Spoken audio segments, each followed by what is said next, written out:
Hello, hello. Good afternoon, good morning, good evening, good night, wherever on the day.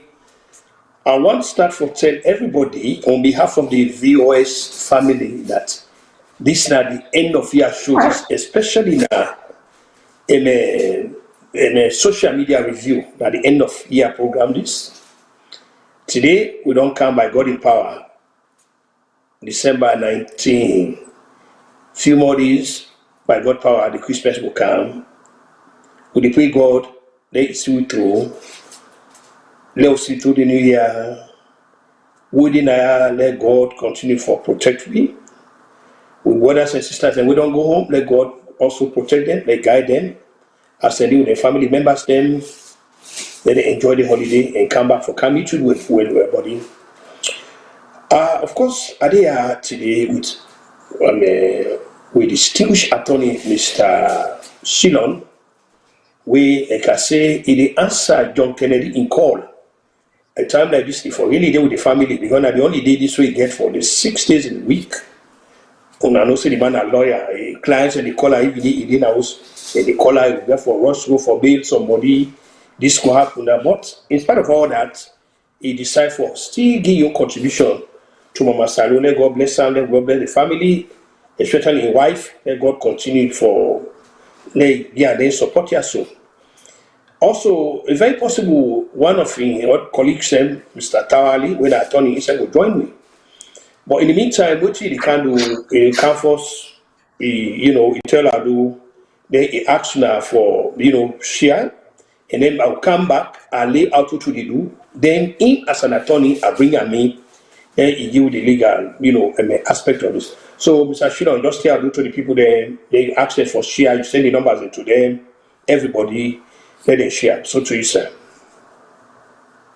Hello. Good evening, good morning, good afternoon to everyone, wherever when I did at the wall. And today again, another day for we lively discussion concerning matters where they affect where concern Salone. So we strongly encourage you now for listen, for call, for make suggestions, as we usually can do every weekend or every Sunday when we come on the program.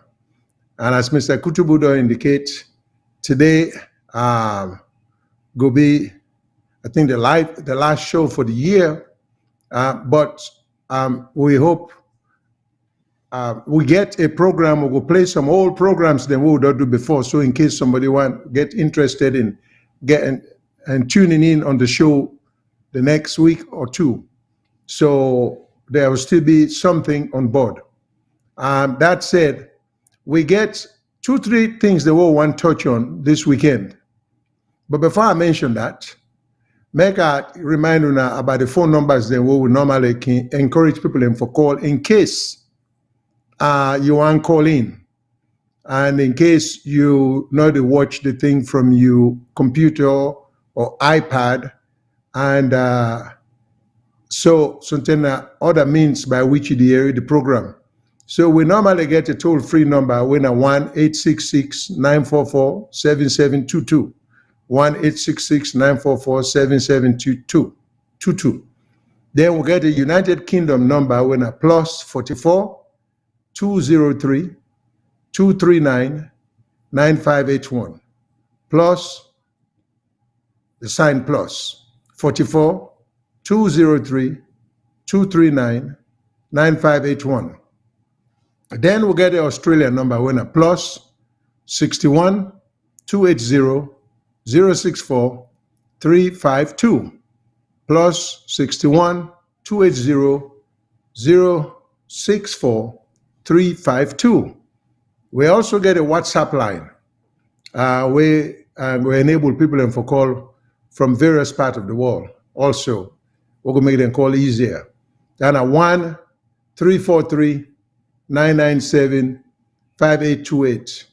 1-343-997-5828. So these are the numbers them. We go facilitate or help people and for reach we for ask question or for make comment. And also we want to remind callers them, please, the calls then will be limited to just 3 minutes. So make sure you get your words then together, you get your ideas then together. So when you call, you're not going to waste too much time saying, waiting, not to you be planned for say, then not say what you be planned for say. So try for coach yourself a little bit. So when we take your call, you'll be able to put forward your main points them. My suggestion would be put you forward your main points them first before you begin make comments or arguments. If in a question you get, put the questions there up first. Thus economize your time. So that said, today we'll touch on some topics we'll get for deal with democracy, with system of government, and the role of the judiciary when at the court system, and how helpful and how useful and how active it has been over a period of time, and whether they play a meaningful, constructive, effective role. So one of my colleagues supposed to appear at the show, Mr. Tarawali from Mississippi. He will join us anytime. And so when he come on board, of course, he too will get some ideas and some other things that we want to talk about. That said, Professor, I go back to you so you can say what you want to say. In as much as we see that a very turny subject, so me, if I make advice, then we'll hold off a little bit on that because it's very serious, and hopefully, your colleague for joining. Rather, which I will just discuss here quick will be this census. You Mr. Benkefala, the ACC, I think either Monday or Tuesday, whatever it is, but next week they get for discuss the not the census, the audit, something like that, the new report they don't give, they get for bring them up. Thank you. Yeah. In a minute or two, you'll give an overview of this, audit again. Let's say, well, without we don't go in depth because like we say, we don't want to preempt waiting the ACC they talk. We want wait for law get at their facts, so that by God power, when we come back January, we don't get facts then we'll begin the look who's out, go cross the T and just say I. When in the meantime, just from you're looking at things as well as time, just give me an overview, and whilst you're there on that, you will veer off quick again. We'll talk about the census very quickly. So see if you can blend your two together. Well, as far as I know, but the Auditor General report, it's been an issue of controversy and then of high sensationalism. Every side, they'll take their own position in terms of resisting and opposing the census. But as far as we know, the census, not to the census, sorry, about the audit report. As far as we know, the audit report is something that is due every year of the previous year. So now what do we understand? The current Auditor General, which is assistant, they do some intensive, as usual, nothing extraordinary this time, as far as we know, then do the regular, standard, effective, result-oriented auditing of how the government they spend money. Then they'll do it with all the governments them. And this time they find a lot of irregularities to the extent that they say there were falsifications of documents, there were false receipts being, or fake receipts being issued as money spent by important offices of the government, starting from the president on down. And of course, some people reduce the attempt for put out the report, which is required by law and which is done every year. there is this indication that, seem to be too favorable to the current government. And it has never been favorable to any of the government them, which leads me to another thing, which tells us we just not get the capability for inject the degree of integrity required to keep our hands off government money. Because if, the people who run the government, they are academically highly qualified. Some of them are overqualified for the job they hold. The only problem they seem to have is there is one common thread, whether you're highly qualified, overqualified, underqualified. If there is one thing that will make you fit for the job, and that's integrity. With integrity, there is a saying, with integrity, nothing else matters. If without integrity, nothing else matters. So this is the problem.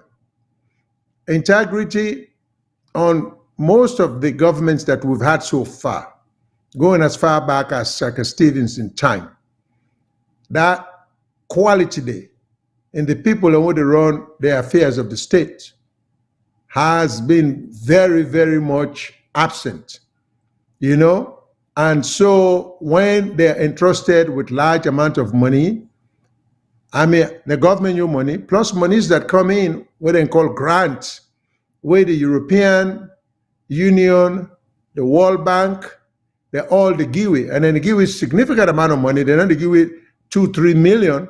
Everything is 30, 60, 90 million. So you have all those monies coming in for specific purposes. So the more the money come, instead of we do more for we people them, the more we they divert some of them money than they to personal use, So this is not pointing fingers at any particular government. It's a common practice. And for the one they will say, well, why the Auditor General they point finger at the current government? Because, the other government will do the same thing. But isn't that the point? I want punctuate you on that, Mr. Shilop. I want to stop you on that. Go ahead. What you know, and I should say you will share this with the listeners. I believe we get a tripartite system of governance. Meaning we get 3 branches of government: the Parliament, the State House, and of course Law Center under. Believe where we get transparency, accountability, and proper governance. Even as the Parliament they look into the Auditor General report, if you say simultaneously the ACC or whatever the body we supposed for look into whether crimes are committed.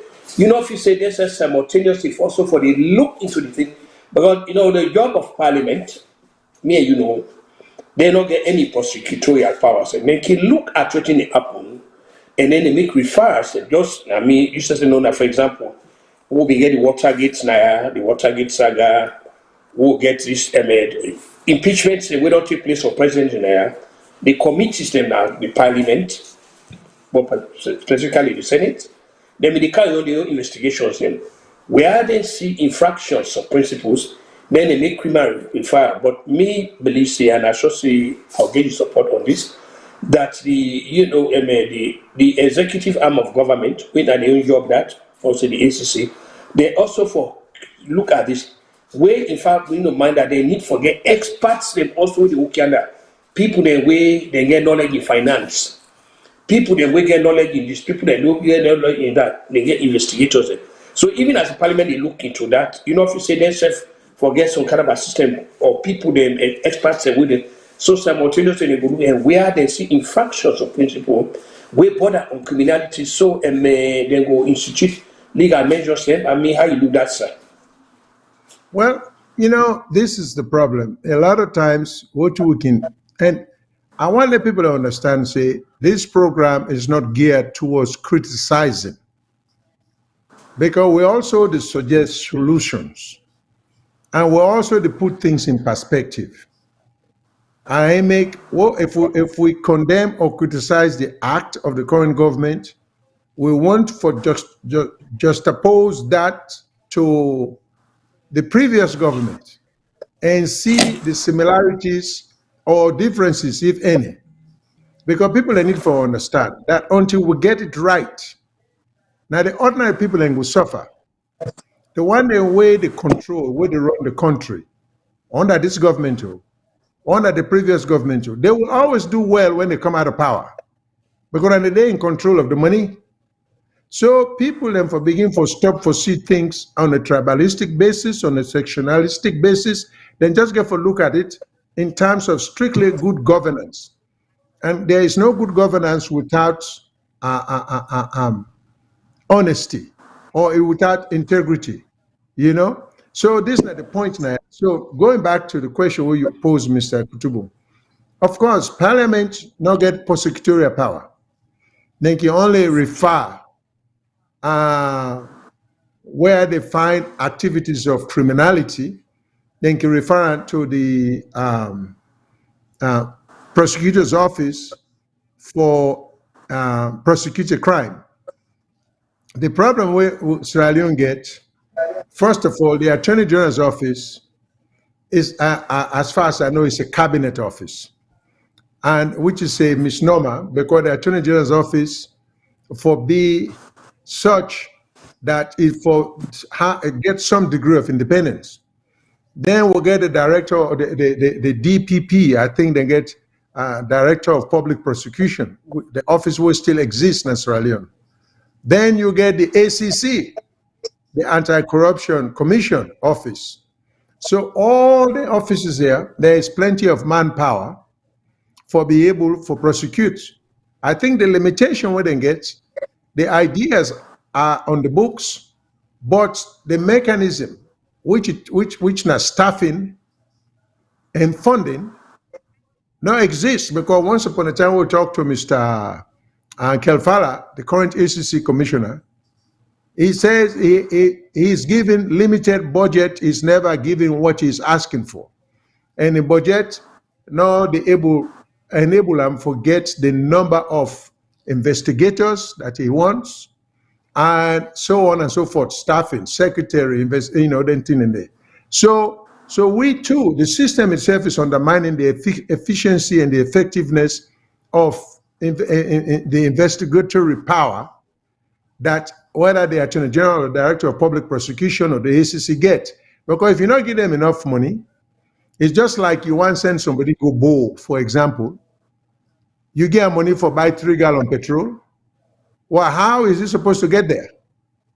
If you want to go bowl and come back, you forget more than, let's say if not 20 gallon they need, you forget money for 25. So for any unexpected emergencies, it will get enough for bring them back.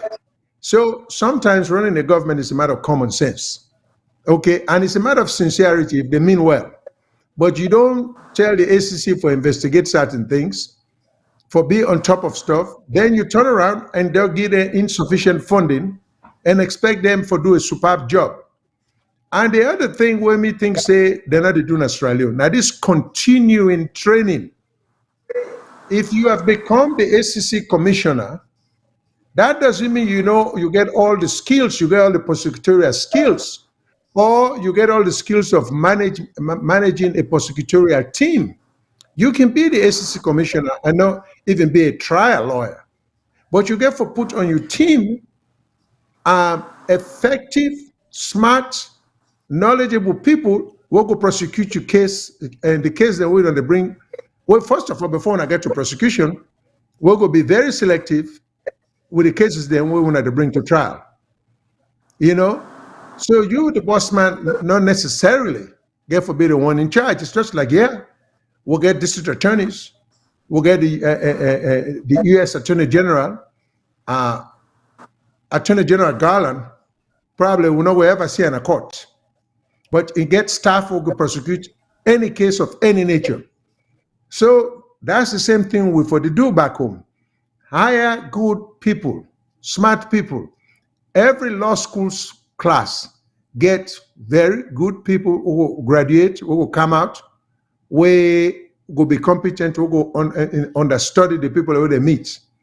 Then one. Two, we need to introduce continuing legal education, meaning just because you don't become a lawyer, just because you get a law degree, just because you get licensed for practice law, it don't necessarily mean that's it. You for end day. You get for sharpening your skills.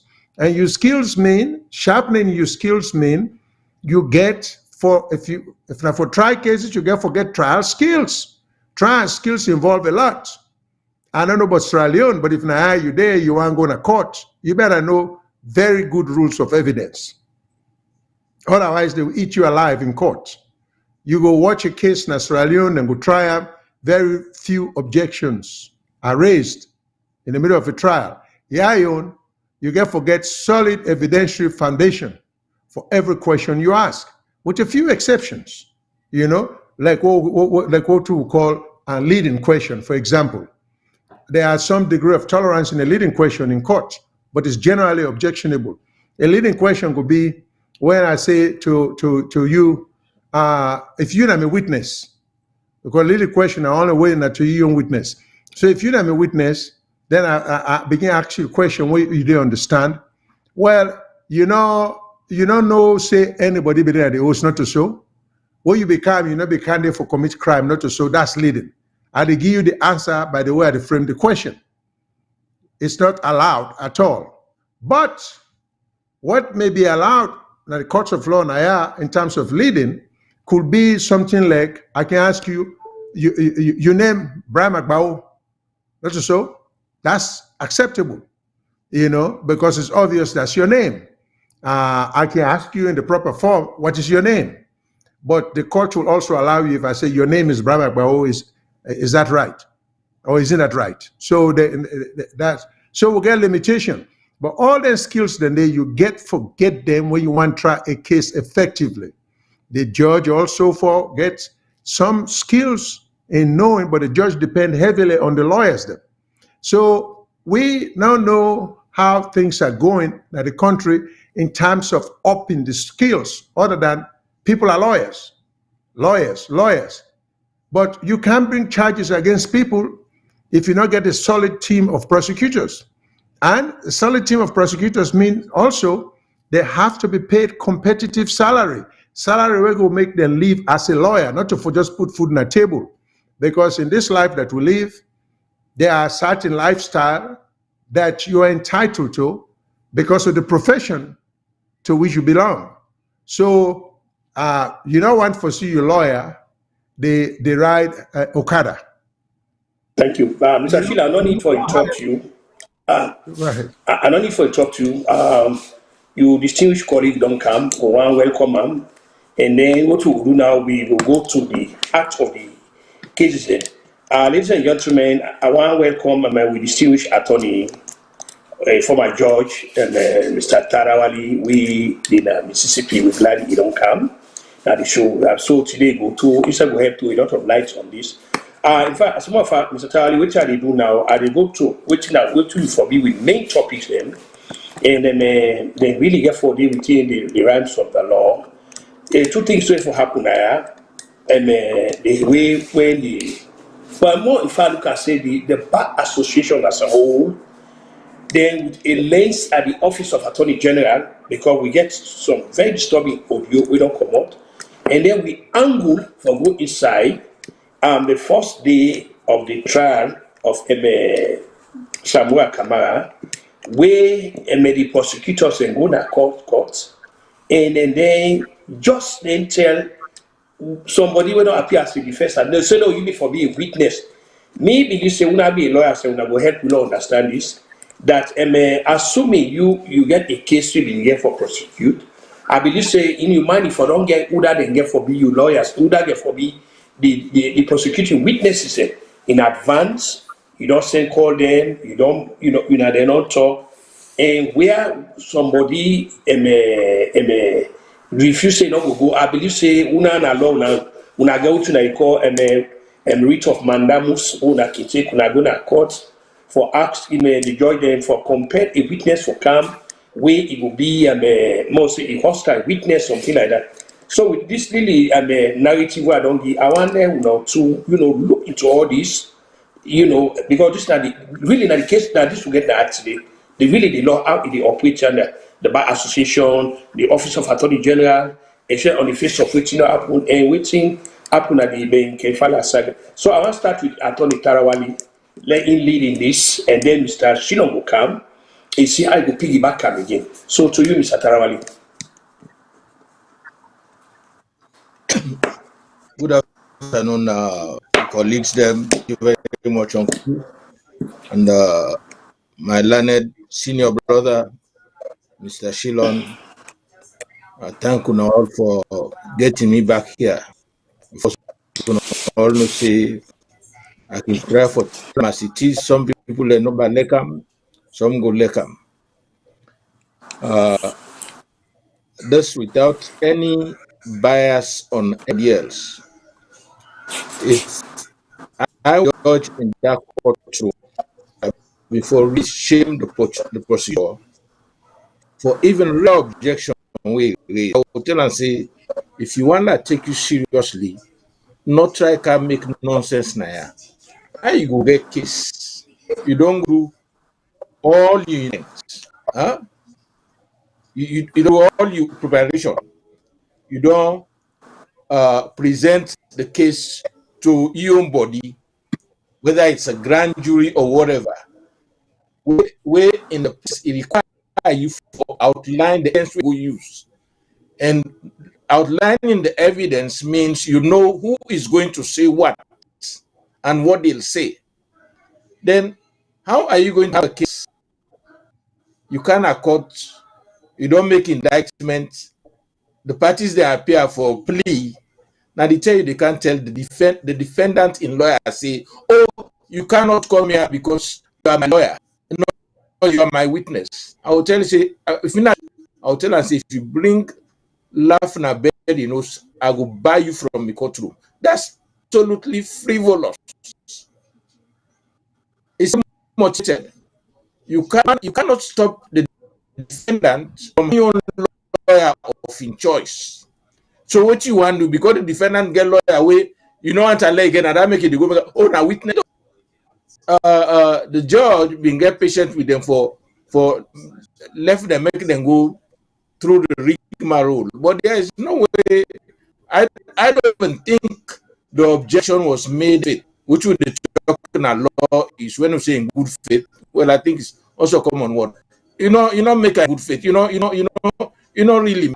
It's an issue. If you get witness, one, they are all procedures where we say go don't notice you witness them. Now, if that lawyer no say it will be witness in this case, you call and say no, the person for can advise them, for can be in lawyer, you will tell the person, well, no, maybe I will appear as a witness in this case. And it's an ethical rule where there is an advisory that it's not good for a lawyer to appear witness in a case where they try.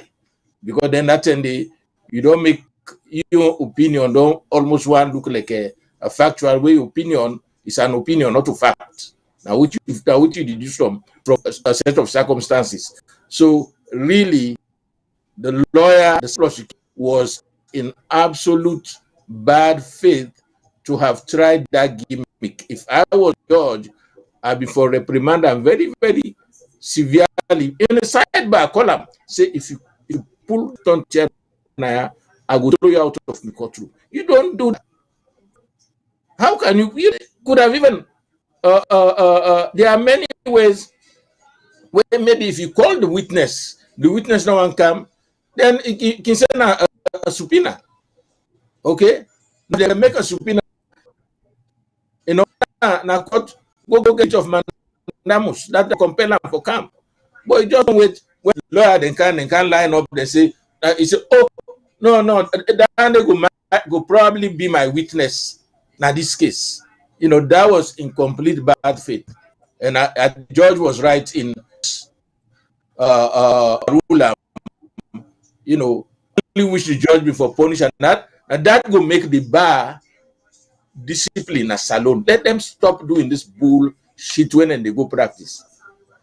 Even Bush League lawyer, we on side, you know, they do the kind of thing. much more you know the state prosecutor.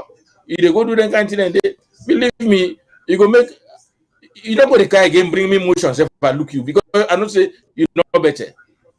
Don't pull those. So that's my opinion on that. That was a bad thing. Thank you. Not Thank you, Mr. Tali. Waiting our Mr. Shilon. Our Mr. Shilon takes this argument here with all the very brilliant argument. Our angulam for go towards we will get to the Bar Association. But first, I want to angulam to the Office of Attorney General on the face of a very disturbing audio when they go out here and there. Because the audio is essentially accusing the Attorney General of obstruction of justice. And we all know the Attorney General being the titular head of the Bar Association lawyers. I think so that a grave concern that we in the Bar Association or the legal body where the police station I think so that it for me a matter of concern. So Mr. Shuna, I want to weigh in that way. Don't know they come back. They will dive into the Bar Association itself, how effective or lack of effectiveness has been. Within with jurisprudence. So, Mr. Shilon, look at that from that angle and see. Okay, for keep things in perspective and not for confuse the listeners, make I just add one or two things to waiting lawyer Tarawali say with respect to making bad faith objections in court on your opponent, because Mr. Tarawali, a very experienced lawyer, also go agree with me that not only the prosecutor, now in really they control the timetable of the case and when it comes to trial. He controls it. I ain't get know how long the investigation to take. Now I ain't know when for table and for calm. Now I ain't supposed to say notices of course sometimes in agreement with the defense attorney when I can work convenient dates. But the attorney general, the prosecutor has so much leverage in terms of when a trial comes on. That said, it's clear, referring to the ACC commissioner's reference to one of the lawyers as a potential witness. But also, you don't make somebody just a potential witness by just saying, oh, you could be a witness. That person they get for, the prosecutor get material facts. The word material matter, that person they get material facts where within the knowledge or maybe directly or indirectly had knowledge of the crime, we could make him a witness. You just can't frivolously just say such and such is going to be a witness. But even before you get to the point, Mr. Kutubu, you talk about adverse witness. Adverse witness, you don't even get at that point at that time. So again, before Mr. Tarawali come on, this is what I was talking about: trial skills. Now I will assume or maybe presume that Mr. Kalfala and his staff, they know better. But he may have concluded that that was a good strategy. But that kind of strategy it borders on, to some degree, on ethical conduct. You cannot just prevent the defendant from getting a fair trial by coming up with them kind of shenanigans then. So that's one example where we make the advocate say with system will require continuing education.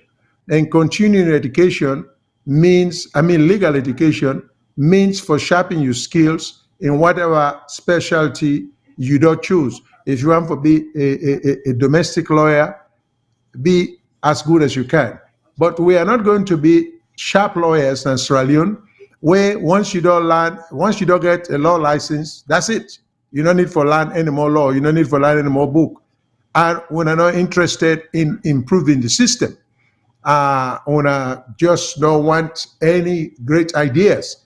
Well, as a matter of common sense, when you are resistant to ideas, it creates stagnation. And then stagnation leads to backwardness. So we will never be competitive. And what you will not understand is when an investor comes to our country for invest, every business transaction gets ups and downs. There will be time that people need to go to court to get redress. But if they not trust the legal system, that alone will discourage a potential investor from investing. So at the end of the day, now the country suffers. So now we all best interest, now the legal profession best interest, for always come up with fresh ideas, constructive ideas for improve the legal system, or what you will call in we lawyer phrase the dispensation of justice. But we're not to see that. Going to what Mr. Kutubu to suggest, where one like touch on, I think there is a situation where somebody contact Mr. Kutubu and get more control of the facts than I do. But the person contact him in terms of how some case where I think it involves sexual assault, where they in a court, where someone who presumably went to school with the current Attorney General of Sierra Leone, with the America, contact the AG, and the AG reach out for the case file at the court that was already before a judge, and ask for the file to be delivered to in the AG. Then the AG review them.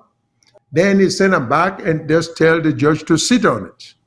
And so this person, within or we relate to the victim, writes, first of all, I think he writes the president's office. Then something happened. The case moved a little bit. Then it gets stalled. Then the person writes, the Chief Justice, some attention was given to it, the Chief Justice of Sierra Leone. The case moved a little bit. Then it got stalled again. Then now the person is just extremely frustrated because he said now the AG himself is the one who's obstructing the prosecution of the case for no reason. The case has not been dismissed, but it just wouldn't be brought to trial, as is the common practice of many other cases in Sierra Leone. So, well, again, Mr. Kutubu, the trouble with that is we just assume that we don't know that as a fact. That's what this person they allege. If it is true that this is taking place, it's not a good image for the system, the judicial system. We get for make the ordinary man that the street trust the system, because it's easy for the man who get money, the rich, for trust the system because they can buy their way through. But the system becomes a good system where the ordinary man and the street can trust the system. Can say, I can go, if they charge me with a crime, I can go there, a judge will listen to me, a judge will treat me fairly, and a judge will be reasonable even if he finds me guilty with respect to the extent of the punishment I get. The system has to be trusted. This is all in here also. We're not the line, because when you become a lawyer, they're not the teacher for being a judge. They're not the teacher for being compassionate. You get forget some that built in you, but there are schools for judges. There are kind of classes that way you would take, how for try your best to be as objective as a judge. So for we back home, there is a lot to be learned. There is a lot to be learned, but the willingness, we don't know how willing they are for improve the system, but we can see the problem. So right now in Sierra Leone, as far as I'm concerned, we just get, on the books, we get 3 co-equal branches of government. But in practicality, we get 2. We get parliament and the executive. The judiciary has long been sleeping on the switch. So that's the best I can say, Mr. Kutubu. Thank you. Thank you very much. Since this is an interactive discussion, what I want to do, I want to open the line, say the first 3 calls then for now, because we don't put out enough material here. We I think it's going to interest the people there because we really get for expand this discussion. We get for talk about the bar association, which they get for do, for make sure say, we don't even kill. We also get for talk about the education, the new curriculum with the Minister of Basic Education. So the you technical guys say when I open the line for the first three questions, then when they come, we'll take three questions. And everybody could be limited to 3 minutes. Then after that, we continue. If we not get in the meantime, whilst we wait for letter calls and coming, and the discussion will continue. We go back to Mr. Tarawali and let he help we understand one basic fact. Waiting the premise one lay out from Mr. Tarawali, where God will make you expand on them. He bring in legal expertise. In any society, they say the rule of law, we obviously can get exercised. Now, the judicial system, now the bastion for the constitutional liberties. You will find yourself in this kind of profession. Luckily, now I made them call it the noble profession. Now, the guarantors them of the constitutional liberties. A society, when you talk about society now, one that where they operate within, the moral guidelines of that law we all agree on. And I should say, when I go agree with me, this country has stand on the moral foundation of that for the past 200 years now, all them together, the laws there. So, going to Mr. Tarawali, what is the role where you think, say, the Bar Association will play, where they will make understand, say, the rule of law is very paramount. I know say una also will support say once and they need let the law as a come inside and also I know which I call brief amicus query, whatever they call them. Actually for people that will not be able to defend and say they not go do them once and say they take advantage by people there. They then detention and now when they hold people them like that, we especially a group of lawyers can come together and then go because friend of the court with it. So Mr. Tarali, I want to expand on this. Waiting the lawyers as a whole could do for help we not become a nation, we go from the rule of law. Thank you, Professor. Now let me say something about the rule of law. Within the rule of law really mean not in the Constitution. To law in the rules then are on a society we guide una. If na porobu should they say porobu get in those rules are set una know where you go there now they learn you so you know say na so for do. Now the same thing na part of citizenship where they say the rule of law, not just the Constitution, but now the basic rules where the get the society function.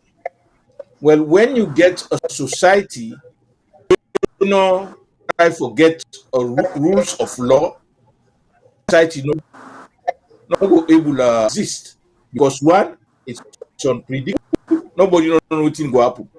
So if you don't have any confidence on which you will get anyways, that's why it's very, very important to have rule of law.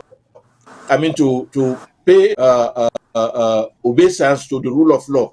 That is the acceptance that is a society of law. We get, we can get back. If that was the law at that time, then at the law. Then at the rule of law, now they operate. You not necessarily now laws and they change, whether good or bad, depending on the times and the way and day. At one time in America, 1972, you cannot do an abortion, a legal abortion in America. Since 1972, they allow abortions up to the 21st week. Right now, you say the Supreme Court made that law day, but why has it been there at that day? They overrule body. That's the rule of law. As to just tell me what are the point you are. Well, I mean, this question of lawyers, filing brief amicus on behalf of people then way they if you say their rights have been violated, picked up, locked up, unnecessarily just for anything, but they know it was. So I've been a wonder if lawyers want to keep updating if it legally okay, let's say I don't know how you look at that.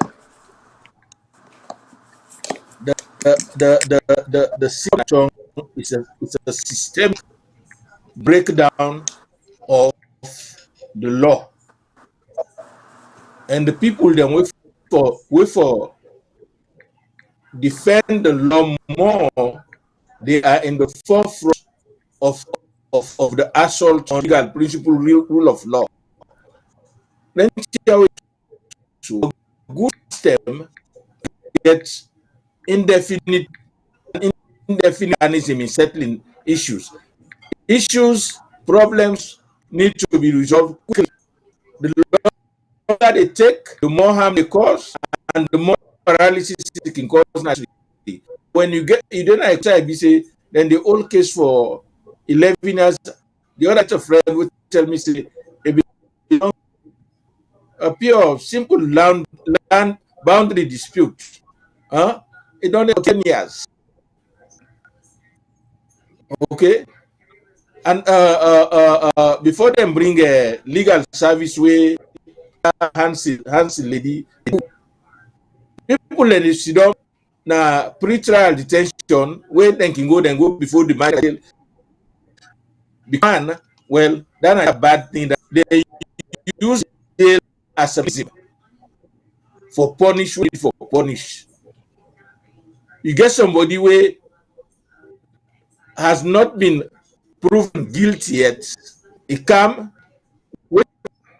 I consider whether this person a flight risk.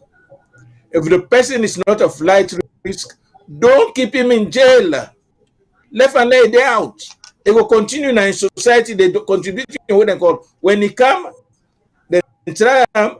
If he guilty, then they do that. And so these are now that we just the lawyers file.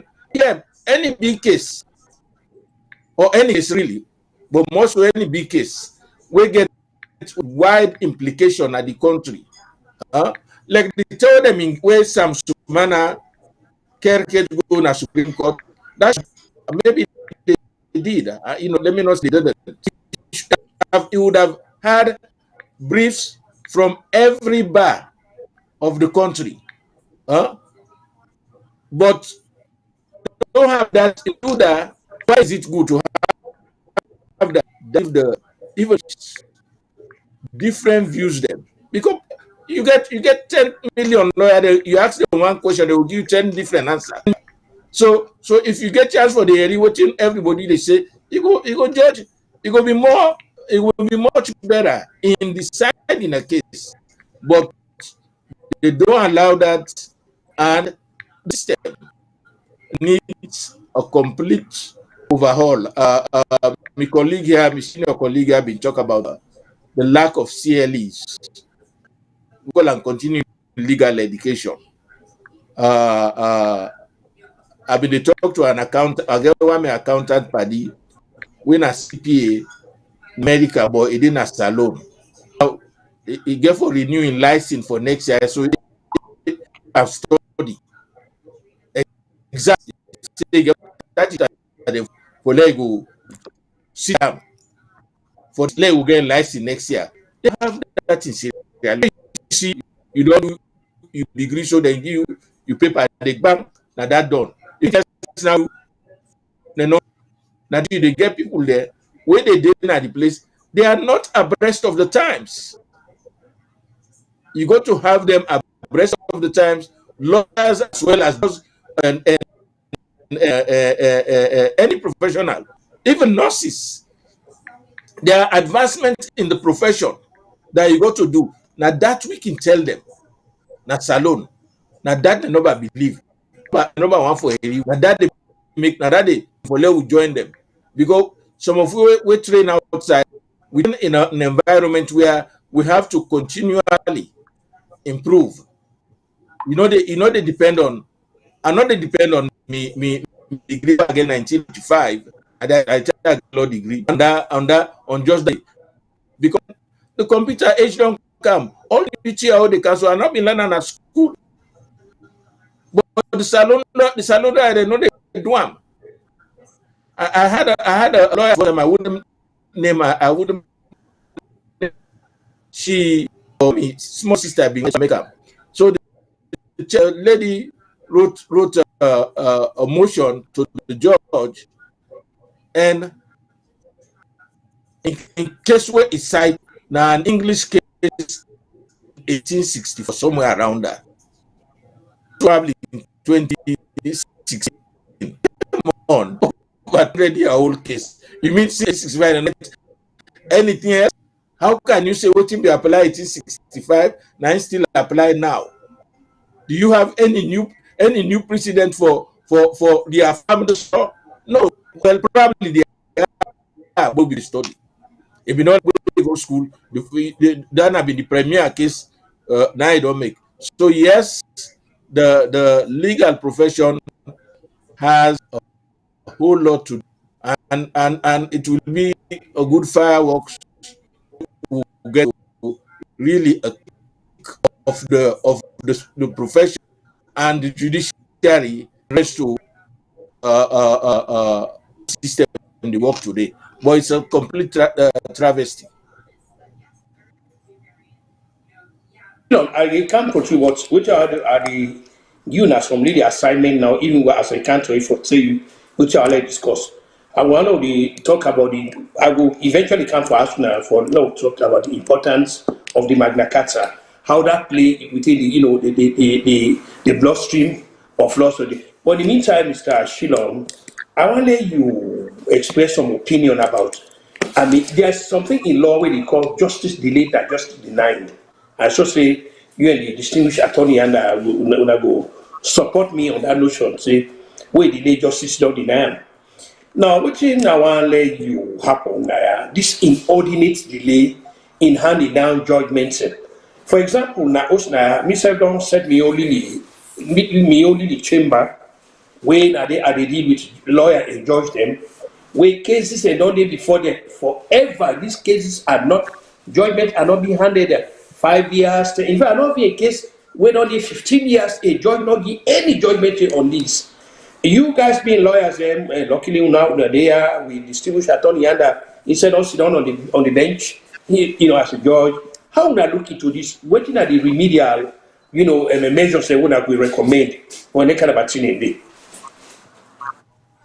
Well, to start with, I think the problem back home are basic problems because the ideas and the knowledge exist.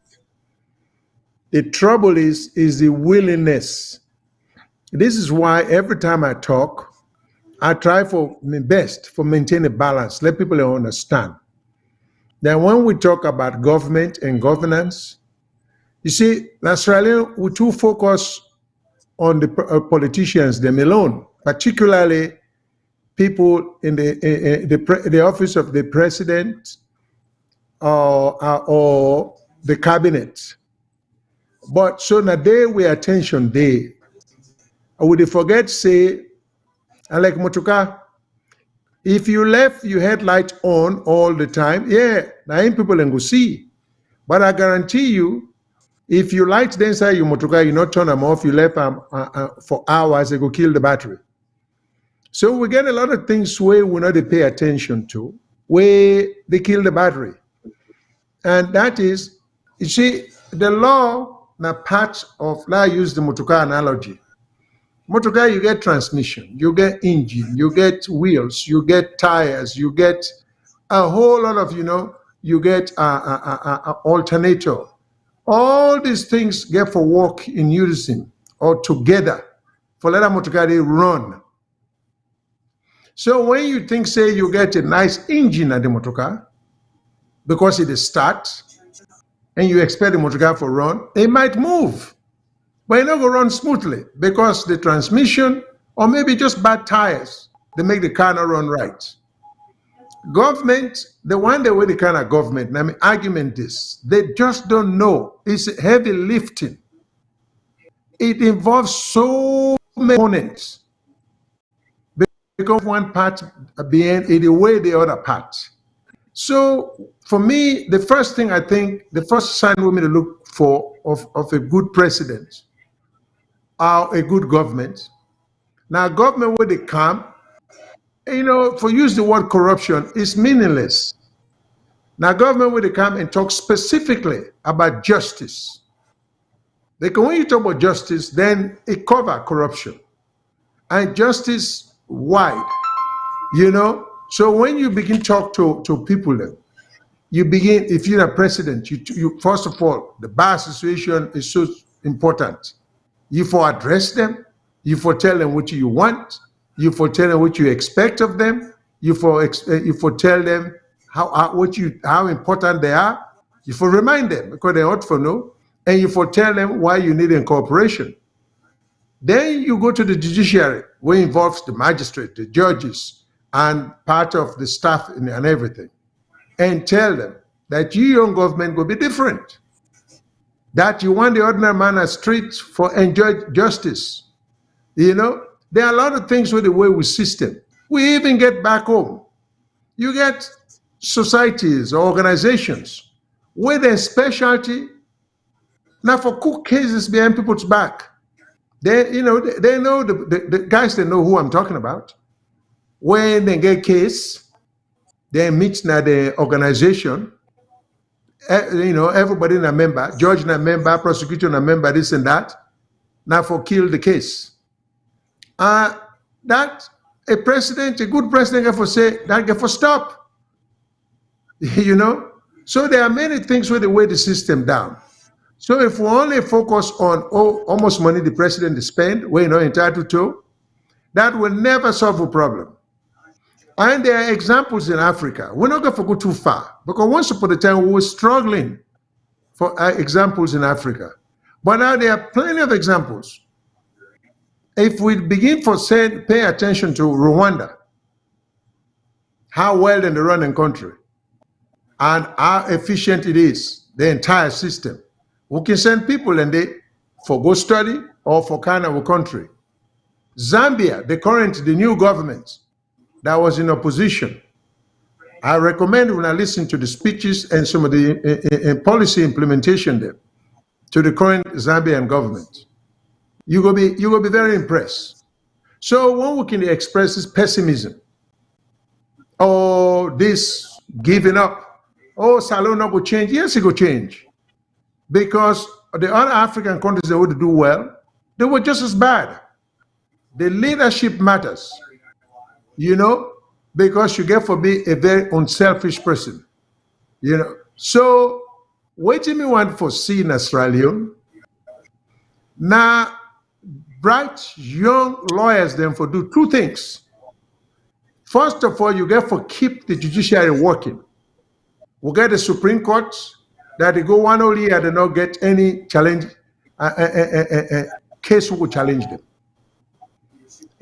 Intellectually. It's time for we to begin bring cases then at the courts. Sometimes that's why the profession is noble. If I were a young lawyer and I were back home, knowing what I know, I tell you one thing I would do. I'll probably bring a lawsuit against the BO government for discrimination. It no matter if you win or lose. Not to the point now, and the point is you want to make a point that no, it's not right for 16 tribes for the country. A president bold-facedly say, you force people into retirement simply because of the tribe they be or the name they get. Where then they do want to win at this country with the complaint say which man and terrible, they are racist, but then we want to do them on the basis of tribalism. You can't allow that. And only the people that will correct that are the legal profession. You can't expect doctors then. That's why we get a court system. Challenge the president of power for force somebody into retirement not because of job performance, but because of a name, because of a tribe, and replace them by somebody of a different tribe just for that purpose. Yeah, we do all of that. We challenge the issues. The same principle applies, you know? So there are many things the lawyers can do. So I'm appealing to lawyers. When things like that want to take place, put aside the party label. Take into account the country. What country will you want to leave for you picking in the next generation and the next generation? And bear in mind that Sierra Leone will exist for the next 1 million years. I don't think we think that. Whoever say what kind of power, oh, Salone, the world is done 20 years from now, so let's do what you want to do. No, like American and say, it ain't going to happen. It go exist as long as the world exists, Salone will exist. So what you would do now, knowing full well, for the generations that will go born 2,000 years from now, if we want to try to destroy everything and sell everything and give up all minerals to people that we want them so bad, we need foresight. We need sensitivity. You know, we need this vision. And we need young, brave people. That's why I was a little bit disappointed when the young lawyer in the parliament come out and say in get evidence that there was corruption in parliament. He was forced into submission. It was so clear. He had no support. He had to withdraw that statement there. We cannot allow that to happen without condemnation, particularly when it's happening by the kind of people what we know say, though they were political life for the past 30 years and they've brought nothing good to the country. They know who they are.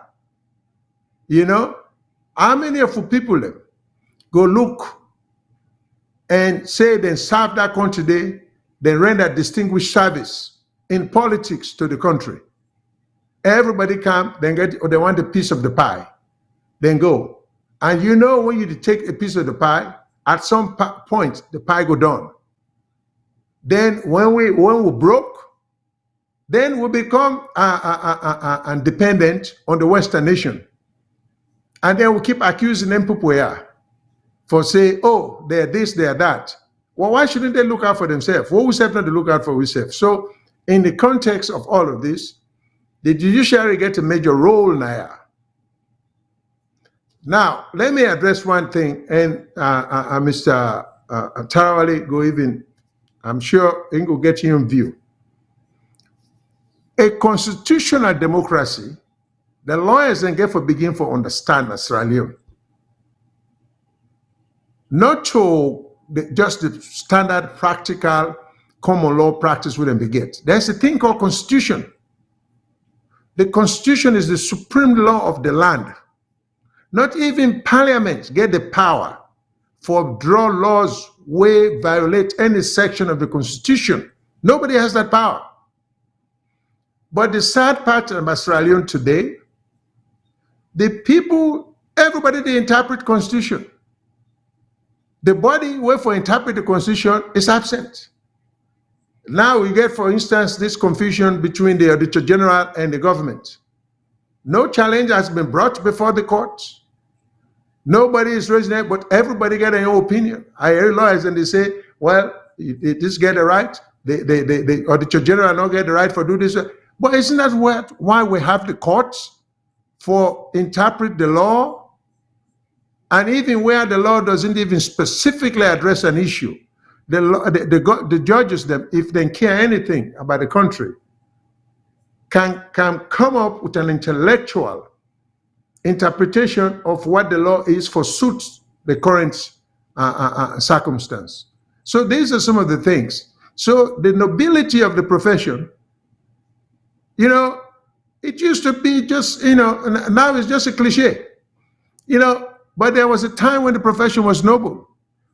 We in America and around the world, the reason why we enjoy from the safe food where we eat to the safe planes the way we fly, to the safe cars they drive, to any kind of technology. Not because of lawyers, because of the fear of being sued when something terrible happened.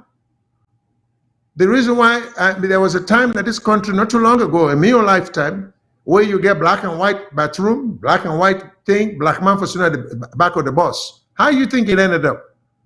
Dr. Martin Luther King didn't do their own. But there were lawyers in the forefront who challenged these laws to make a change. You know, that's what makes the profession noble. But we not see the exercise of nobility or back here. Or everything we see, everybody want to make money. Everybody want, when they're married, they wife them for born pikinaya. Why can't we develop we own? You know? So it's I all this now within the context of the the law. So when we get the system, what we think say we judges them. In fact, I remember I sent a thing to Mr. Tarawali, where once upon a time, I think in the north, a young man was arrested and convicted because he had gone to some kind of rally, and the vice president of Sierra Leone did the talk. So this young man comment. He said, "Oh, I lied, away." The vice president, he not interrupt nothing. He just said that. He got arrested and ended up having some time in jail.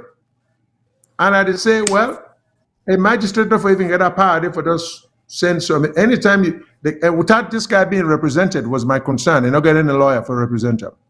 So these are some of the things. There's a whole lot we can talk about, but I can go on for the next hours. But these are some of the things I want to touch on. Yeah, thank you so much. Mr. Tarawali, we try to wrap up this case with the kind of discussion on law and all that. What I want to let you look at from the lenses of the great Magna Carta, we don't be the bloodstream. We don't flow into countries that where they make the laws. Say the King John in Beirut and Ronnie Mead mentioned because they demand the exercise too much power, so they want to sign something that we will make a limited power. So I want to let you wrap up this aspect of the discussion in our law within the framework of the Magna Carta, the importance of which don't play, in country and development. We think again this same in the context of the rule of law, we now the ethical foundation and moral compass. We talk of society. So I want to wrap up more within that context there. Okay, thank you. Of the Magna Carta spoken to some people, and they will not be area Magna Carta, but spoken people that we know in Magna Carta. It means the big Carta na the legal document, na the big one. That was the document the Lord, the noble men presents to, I don't know, was it King John or whatever? King John. 2012 or 2015. Yeah, I mean, not 2015. Yeah, 2015. 12, 15 or 12. Yeah. Yeah. Yeah, that in 2015. At the time, before the king does no wrong, the king do anything he wants. There is no waiting the king make. That's side where there was no rule of law. The king does what he wants. So the only then way we see a rule is now for say king they do anything. And he did quite a few things there. And the nobles them, their pets. You can get and with the kingdom before they make come. If you do something with no please, you can dispossess you of that land. Of them in the land under King John. So that's when they had to rebel and preach of law. Like you can say, this is a commandment. then do for certain and that document in the called is the foundation of our whatever. And some of those rules were rules that they gleaned from the common law. Okay, so but all those were that's what the Magna Carta is, and that we get. Now you would say, what is a Magna Carta? As a republican form of government, it should be the Constitution. There is nothing above the Constitution, not the president, not the chief justice, not the speaker of the house, nobody, not the you can't that repugnant to the Constitution. But outside them begin by fact now okay, now and then come up with this supreme executive authority. So that supreme authority and romance when the beginning of the Banfa, that the thing. Here you have a republican form of it, but the Constitution is supreme, not the president. And that do that now. Now APC don't then the better job because some of the things and they mean do they do. Now then they suffer wait beyond the world because constitutional you know just can't talk to you. You policeman can't call him say like I can't talk to you. No, but what I do you?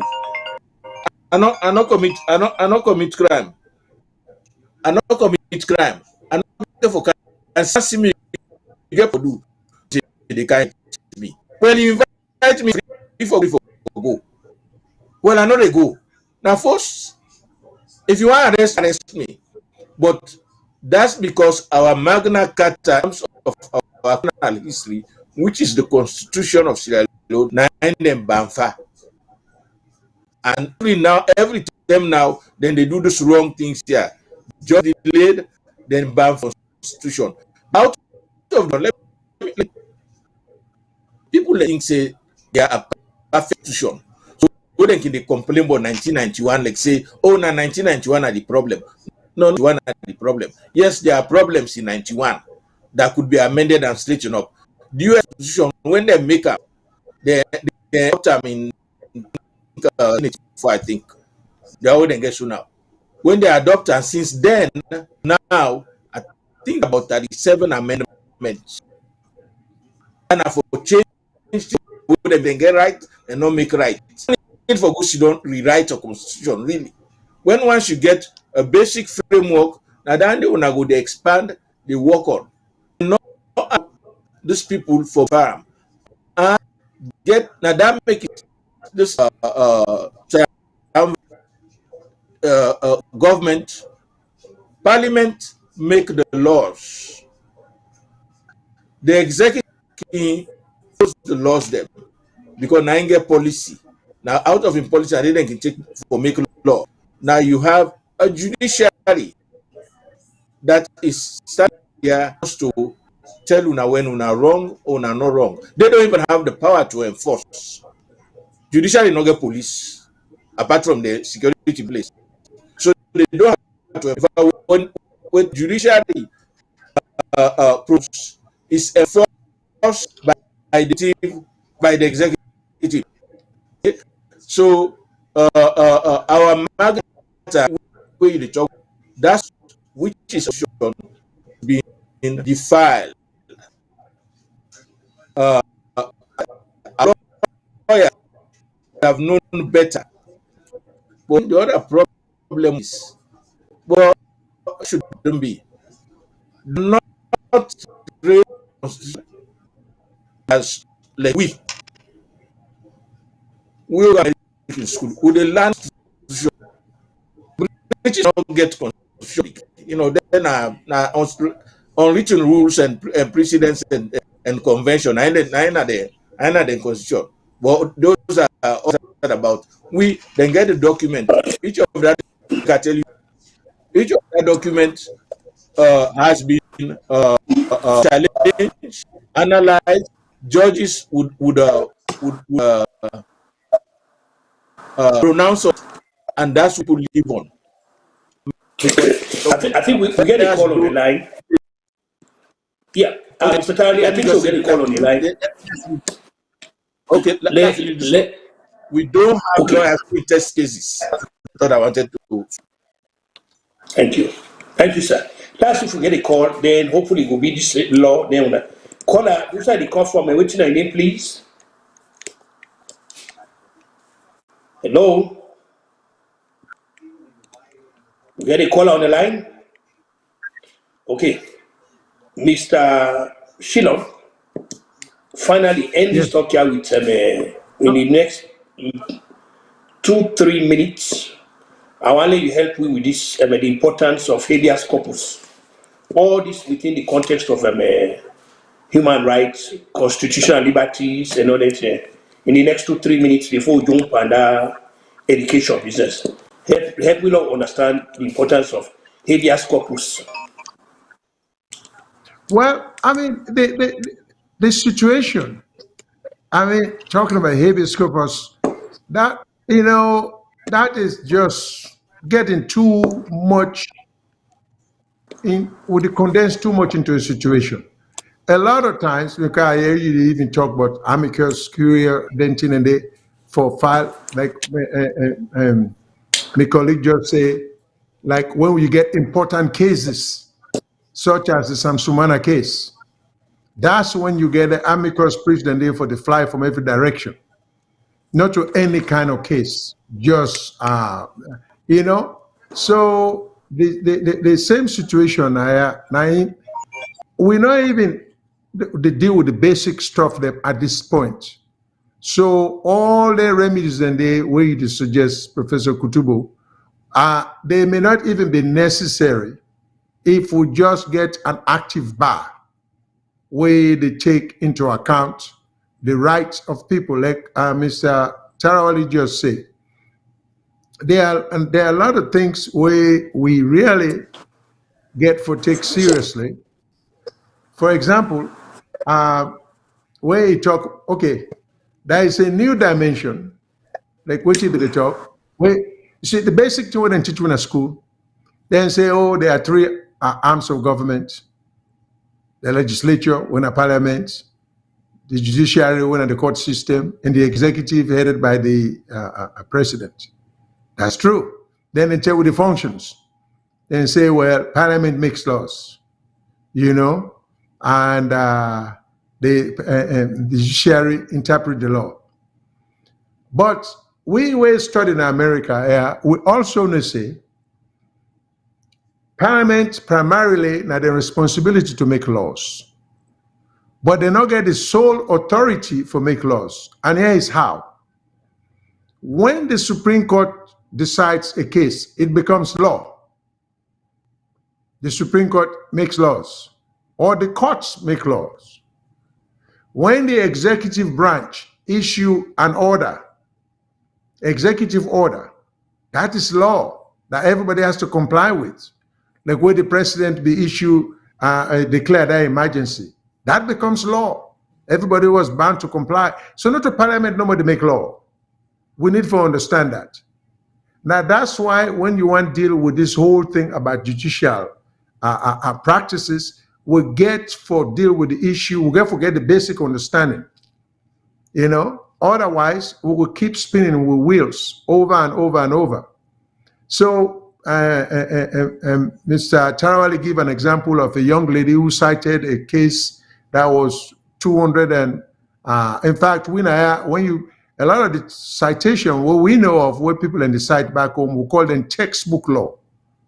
And textbook law different from statutory, because the statutory laws and the case laws recent case decisions are the real laws for go by, not to the laws of 100 or 150 years ago, because society evolved, society change, and the law itself, like again, I don't say that many times.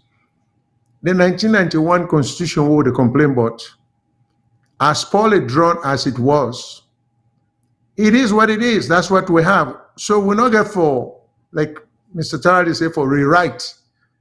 a constitution because it takes a lot of time and it takes a lot of brain power, intellectual power, legal power for put a good constitution together. And there is no perfect constitution because a constitution not to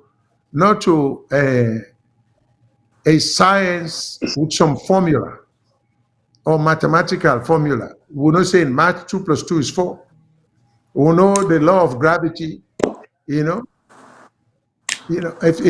you throw something, it will go down, will go up because you get a gravitational pull. We understand the basic thing, but the law doesn't work like that. The law depends on creativity, creative minds, interpretation, intent, enforcement.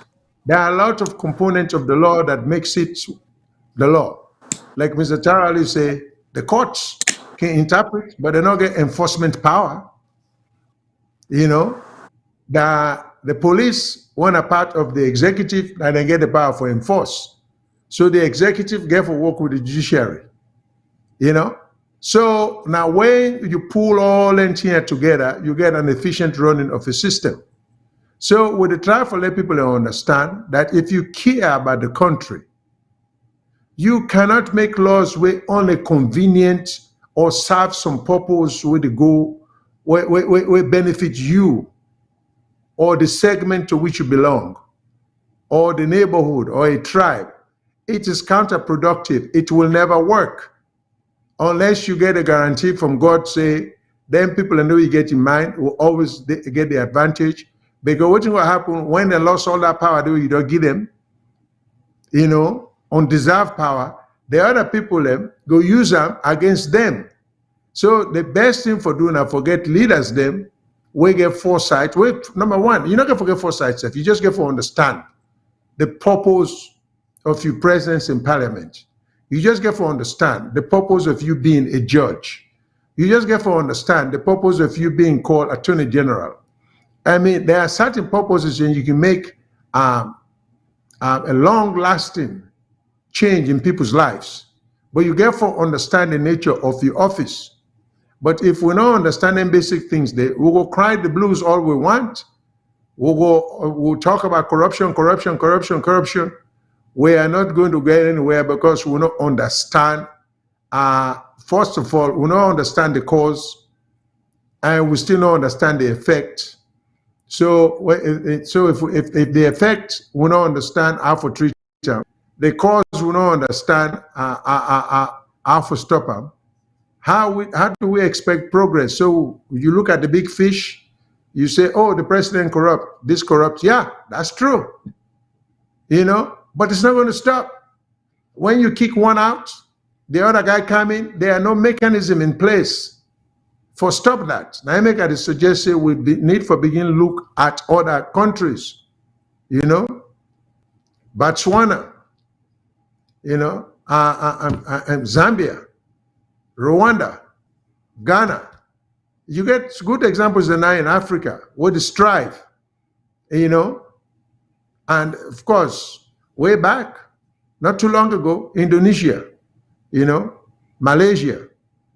There are many countries, we're not going to even look America, England, France, they one and they. There are countries in Asia or in Africa now that we can use as a model for improving system.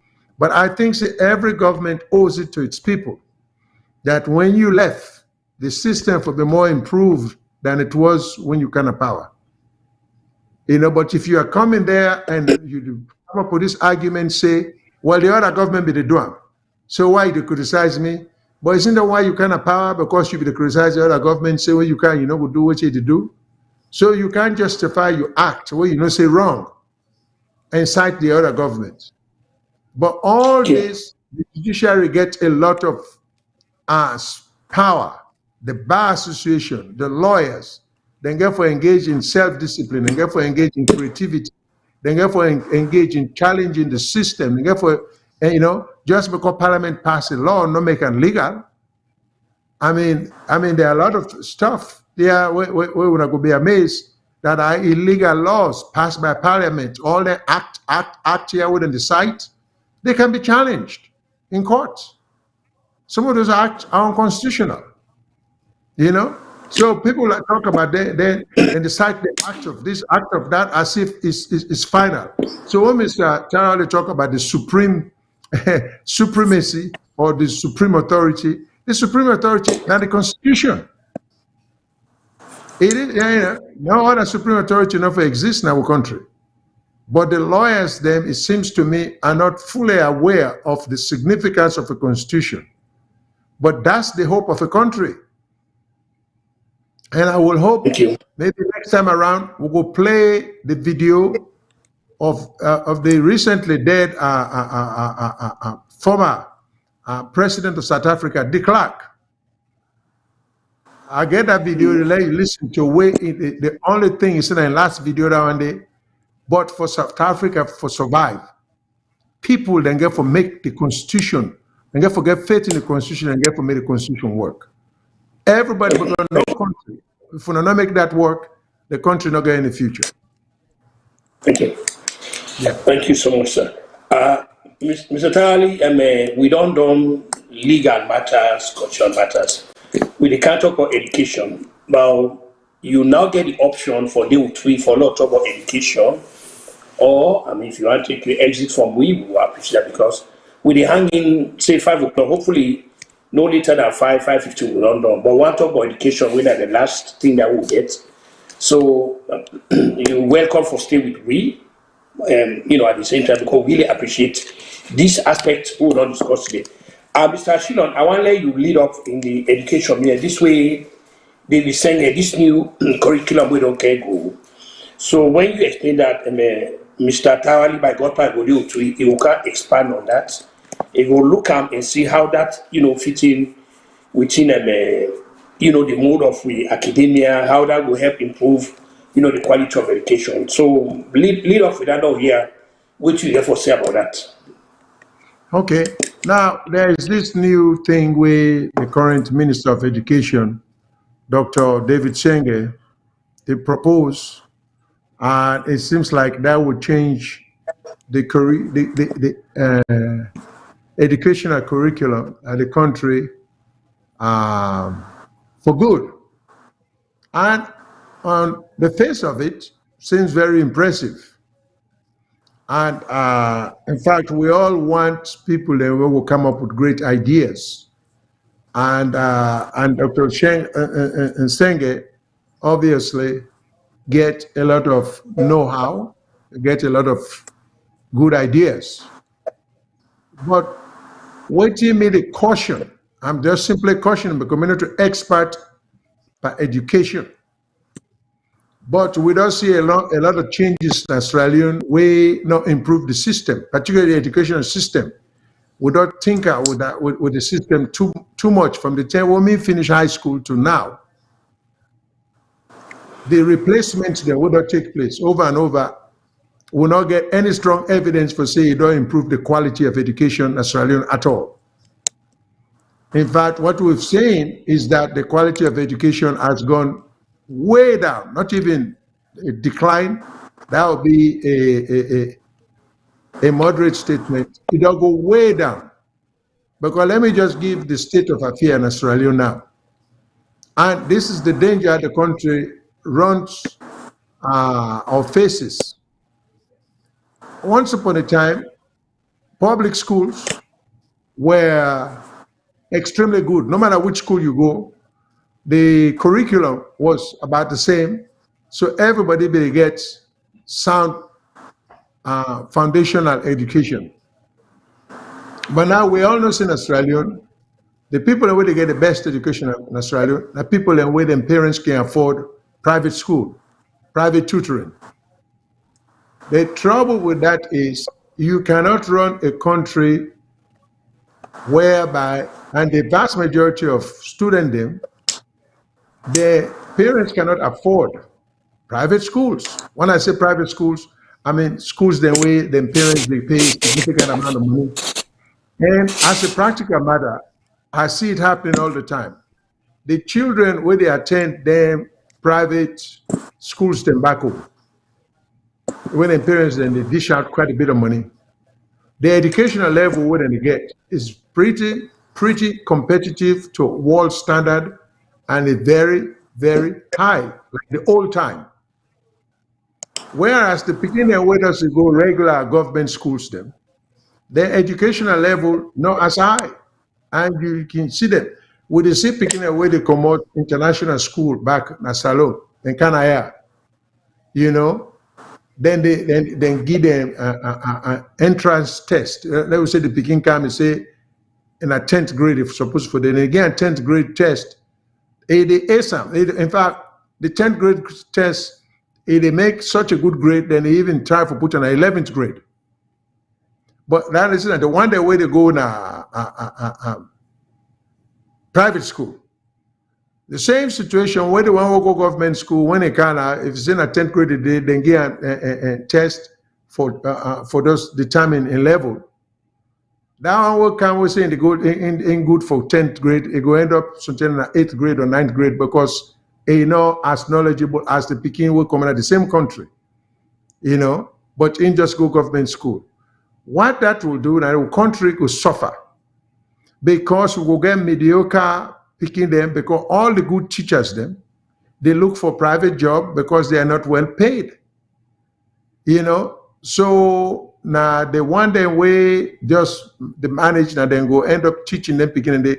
But at the end of the day, now then same beginning they will not get much education and they go end up becoming the parliamentarians them, the minister them, the graduates them of the colleges them, and then go end up running the country and will not be able to compete at the world stage.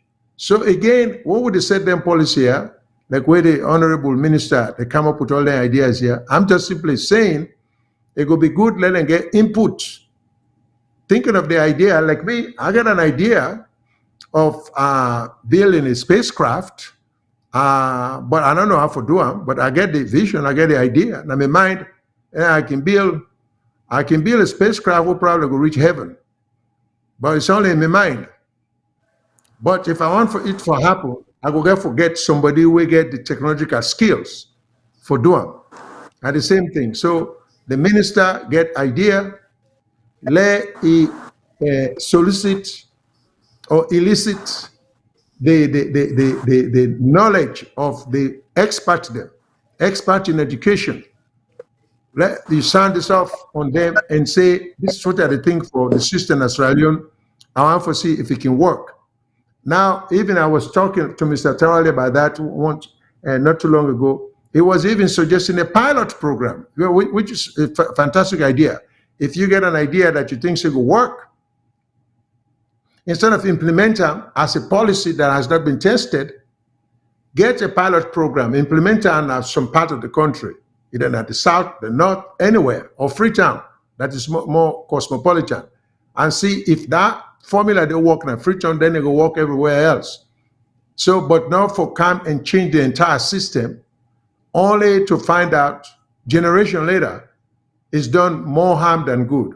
So the million suggestion and they would which the minister they come up with, let it just not come up with ideas that have never been tested. Make it first of all experts in education, experts in policy making, which are not to new expertise in that one day, but then people can join with them, and then we'll make a grander thing for the good of the country. So that situation and as far as the educational change with the minister they come up with. Thank you. Mr. Tarawali, I want to expand on that. See what the angle we will put to that for maybe see in such a way that it will be one way the nation will benefit from. But in the meantime, the line open because this show at the end in the next 20, 30 minutes.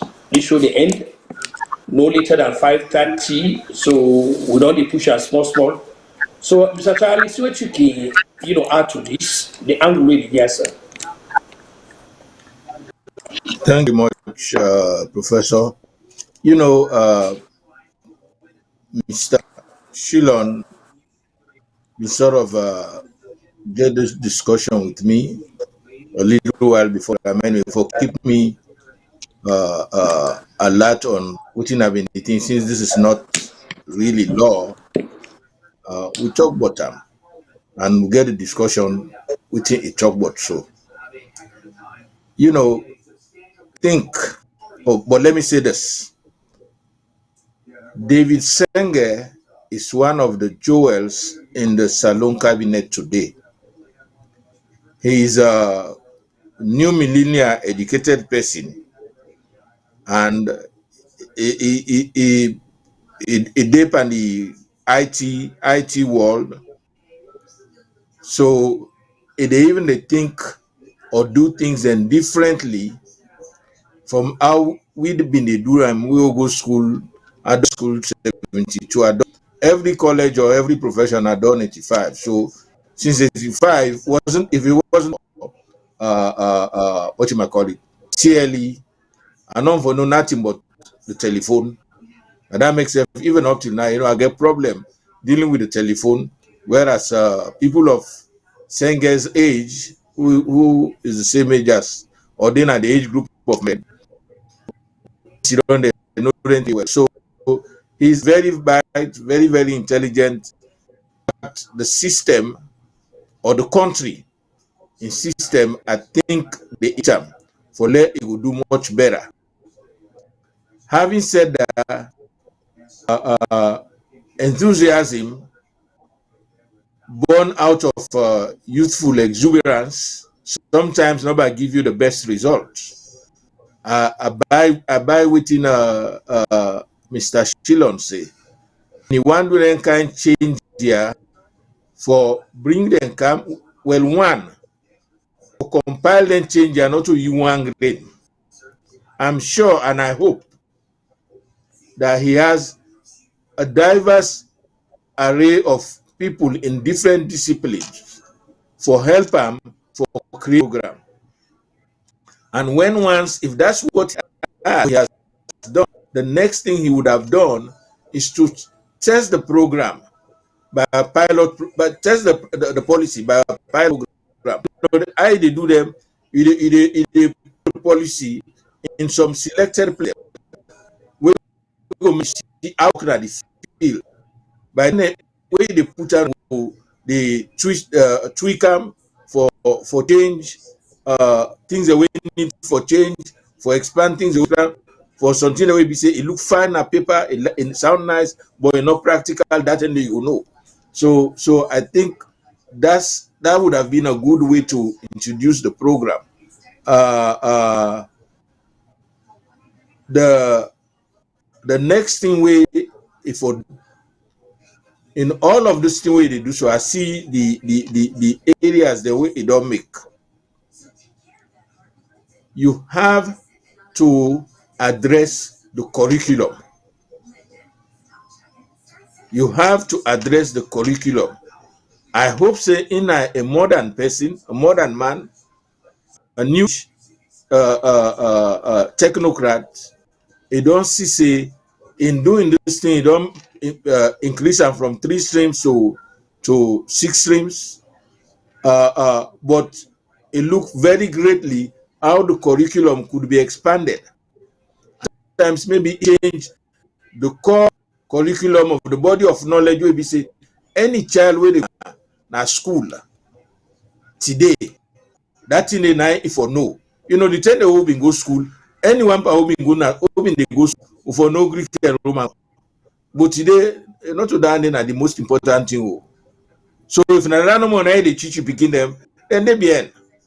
So I hope he gave enough attention into the curriculum development for make the curriculum them address the needs of the society. You know, the last study we then get at Salone, I think up till today they still they try for implement. I just kind of in mind. I think they call it the Bamanja.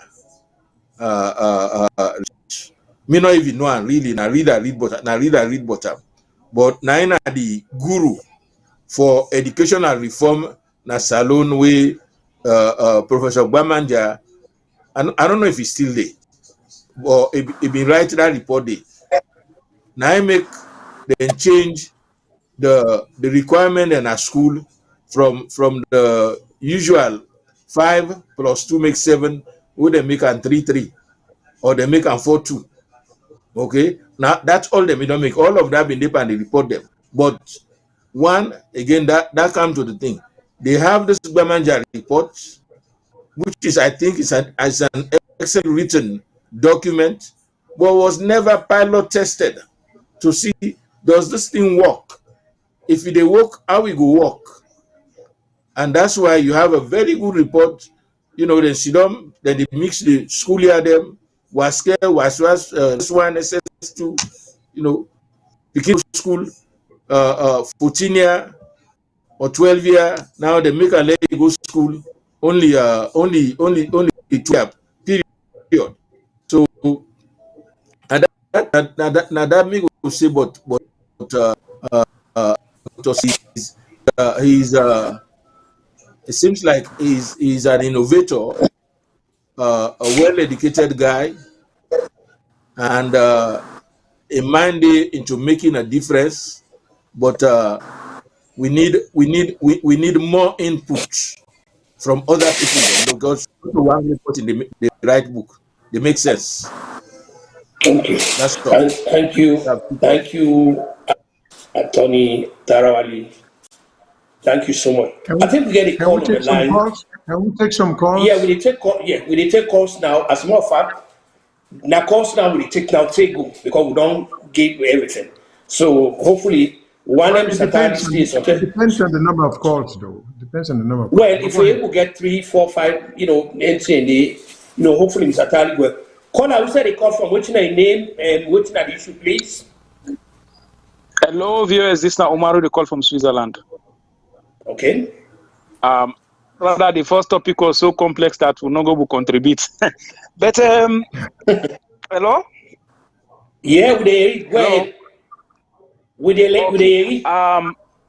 About education. You see, they will send now one of the best ministers in our in cabinet, and it try in your little way. But you see, Mr. Kutubu, the complex things in terms of education in Sierra Leone. Now, instead of it out new curriculums, you don't try to watch the old one where we get, let you try to stroke out some unnecessary subjects that will be taken in that country. Like history. We can teach history in a primary school, but up to university level, that you come out in able to do anything in that country. So most of them things, and if you don't look into them, and try for know how they stroke out them most of them subject and they, then the educational system again. It come with this. It don't count almost 4 different streams the way don't count for adding to the school curriculum. But the problem is that how many subjects one begin to take in an exam, one single exam.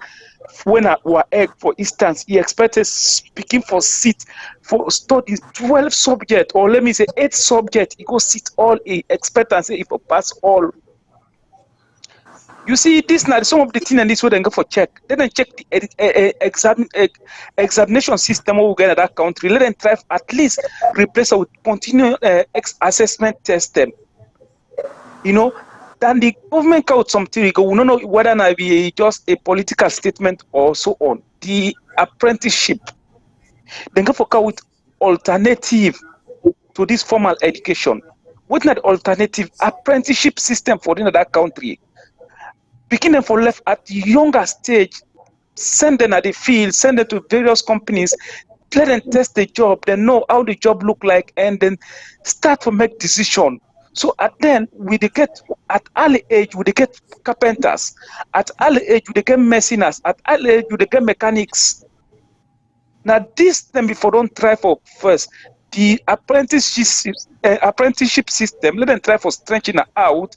Then make sure we get a very good apprenticeship system that one the way they drop out, we not go get them like what in they go to Europe. If Europe not been get apprenticeship system, if they see say then go get a lot of dropout. But he actually find a dropout in Europe. Why? Because if they will make it into the normal school system, then go for fall back to the apprenticeship system, then go for go land job, and they go for come out and they will support and contribute to the community. Now this them for don't count rather than make the system so complicated.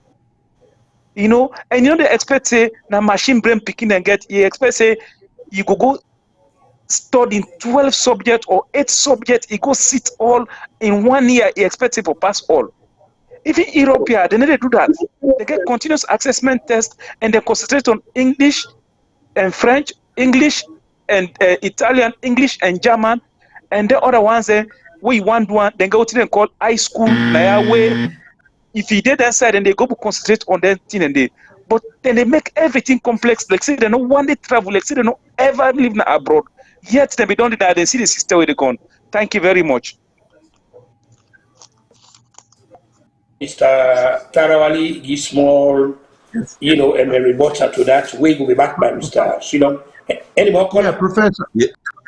Professor, let me try one more call before me and Mr. Charlie ask if we get any more caller on the line. Any more caller? Any caller on the line? Hello? What? Hello? Yeah.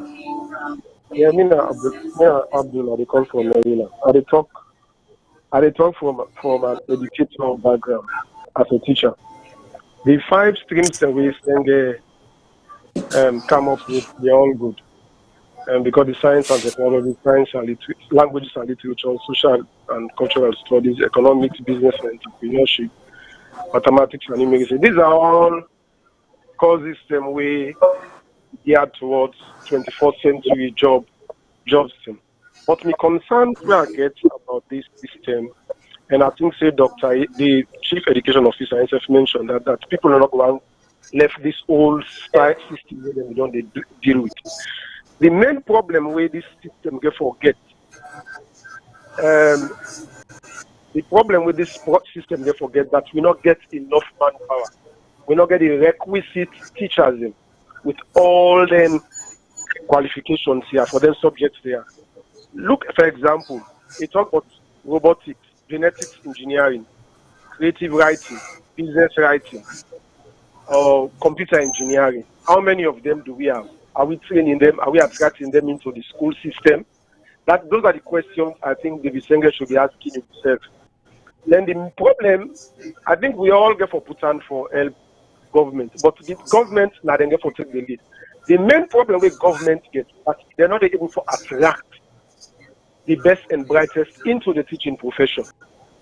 And for let an educational system be effective and the quality we all want for let it get, we forget to attract the best and brightest. We all know say it just do a census few months back where it tell we say with the untrained and unqualified teachers they're more than the trained and qualified teachers, they're not the system as at now. So in a system where you get more untrained and unqualified teacher, you not expect for let you get a positive outcome. So that is the problem with the system therefore encounter, where you go encounter. So one thing we I expect government to do, the president don't say they give free grants in aid to those who are opting out for the sciences into university.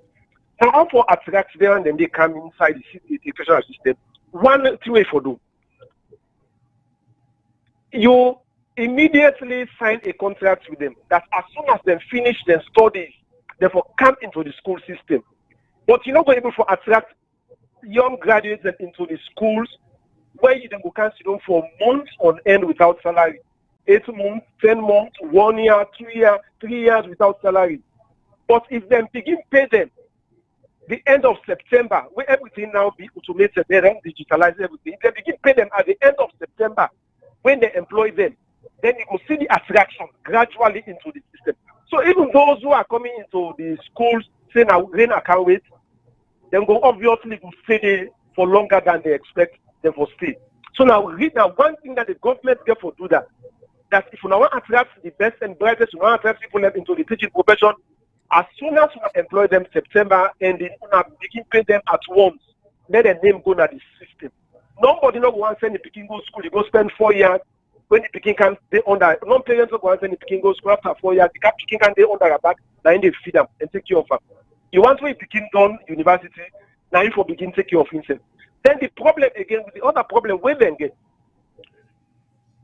some of these teacher qualifications, some of them are obsolete. Finland, they make a good name in education because every teacher in Finland, K-12 education, he gets a master's degree. When I check that, every teacher in Finland, he gets a master's degree. You know, go and get a quality education when you are mediocre teachers that you get, and then they do professional training. That this part of the world, every 5 years, you forget 6 credits. Now this is you forget 6 credits. If you want to retain, you license at the classroom. And the Teaching Service Commission for do that. If they only want for let the system work, they're supposed to do that. Now that's thing for do because this thing will paper, but we're not going to actualize them. If actually we don't get the manpower, the qualified people.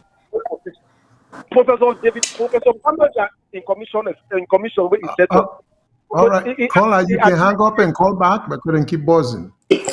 Yeah, thank you. Mr. Tarawali, Hang up and call back. How you go address that? And after that, Mr. Shilon said we'll rock Monday. Okay. You know, honestly, I am really impressed with the quality of the caller. What he didn't call. I'm really impressed. Even if the caller enough for study history when I'm on discipline, I'm not going to hold that against them. But they all are given some constructive input. Now, of course, I'm not too much worried about a child doing 10 subjects. A young brain to 10 subjects. The Japanese or Chinese child, they do, I think they do, and the Indian child, they do more than 10 subjects. Even the children at Singapore, they do more than that. So we've been grow up by the time we did for 5 and 7 subjects now when they do. Then we go from 6 and 3 subjects plus 1 general. So they would, of course, we nadano more bin na rent we been they do we and make the space program the compete the whole day and so today and the 10 young student them they do then 8, 9 or 10 so I think the number of subjects, the curriculum carefully set by educators we know we go see we can give the value of what they teach you fine. Now, of course, I pick one thing from within this last call I talk about how to fund this ambitious program.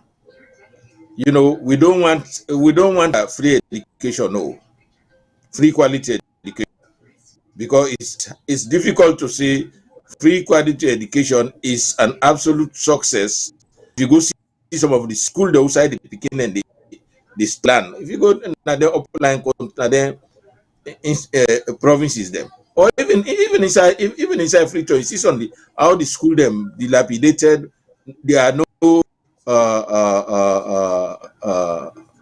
equipment, no libraries anymore. So it's a time for the children. We waste children. So let's make sure we do these things. We adequately fund them as the last speaker, and not only fund them, people with qualified teachers.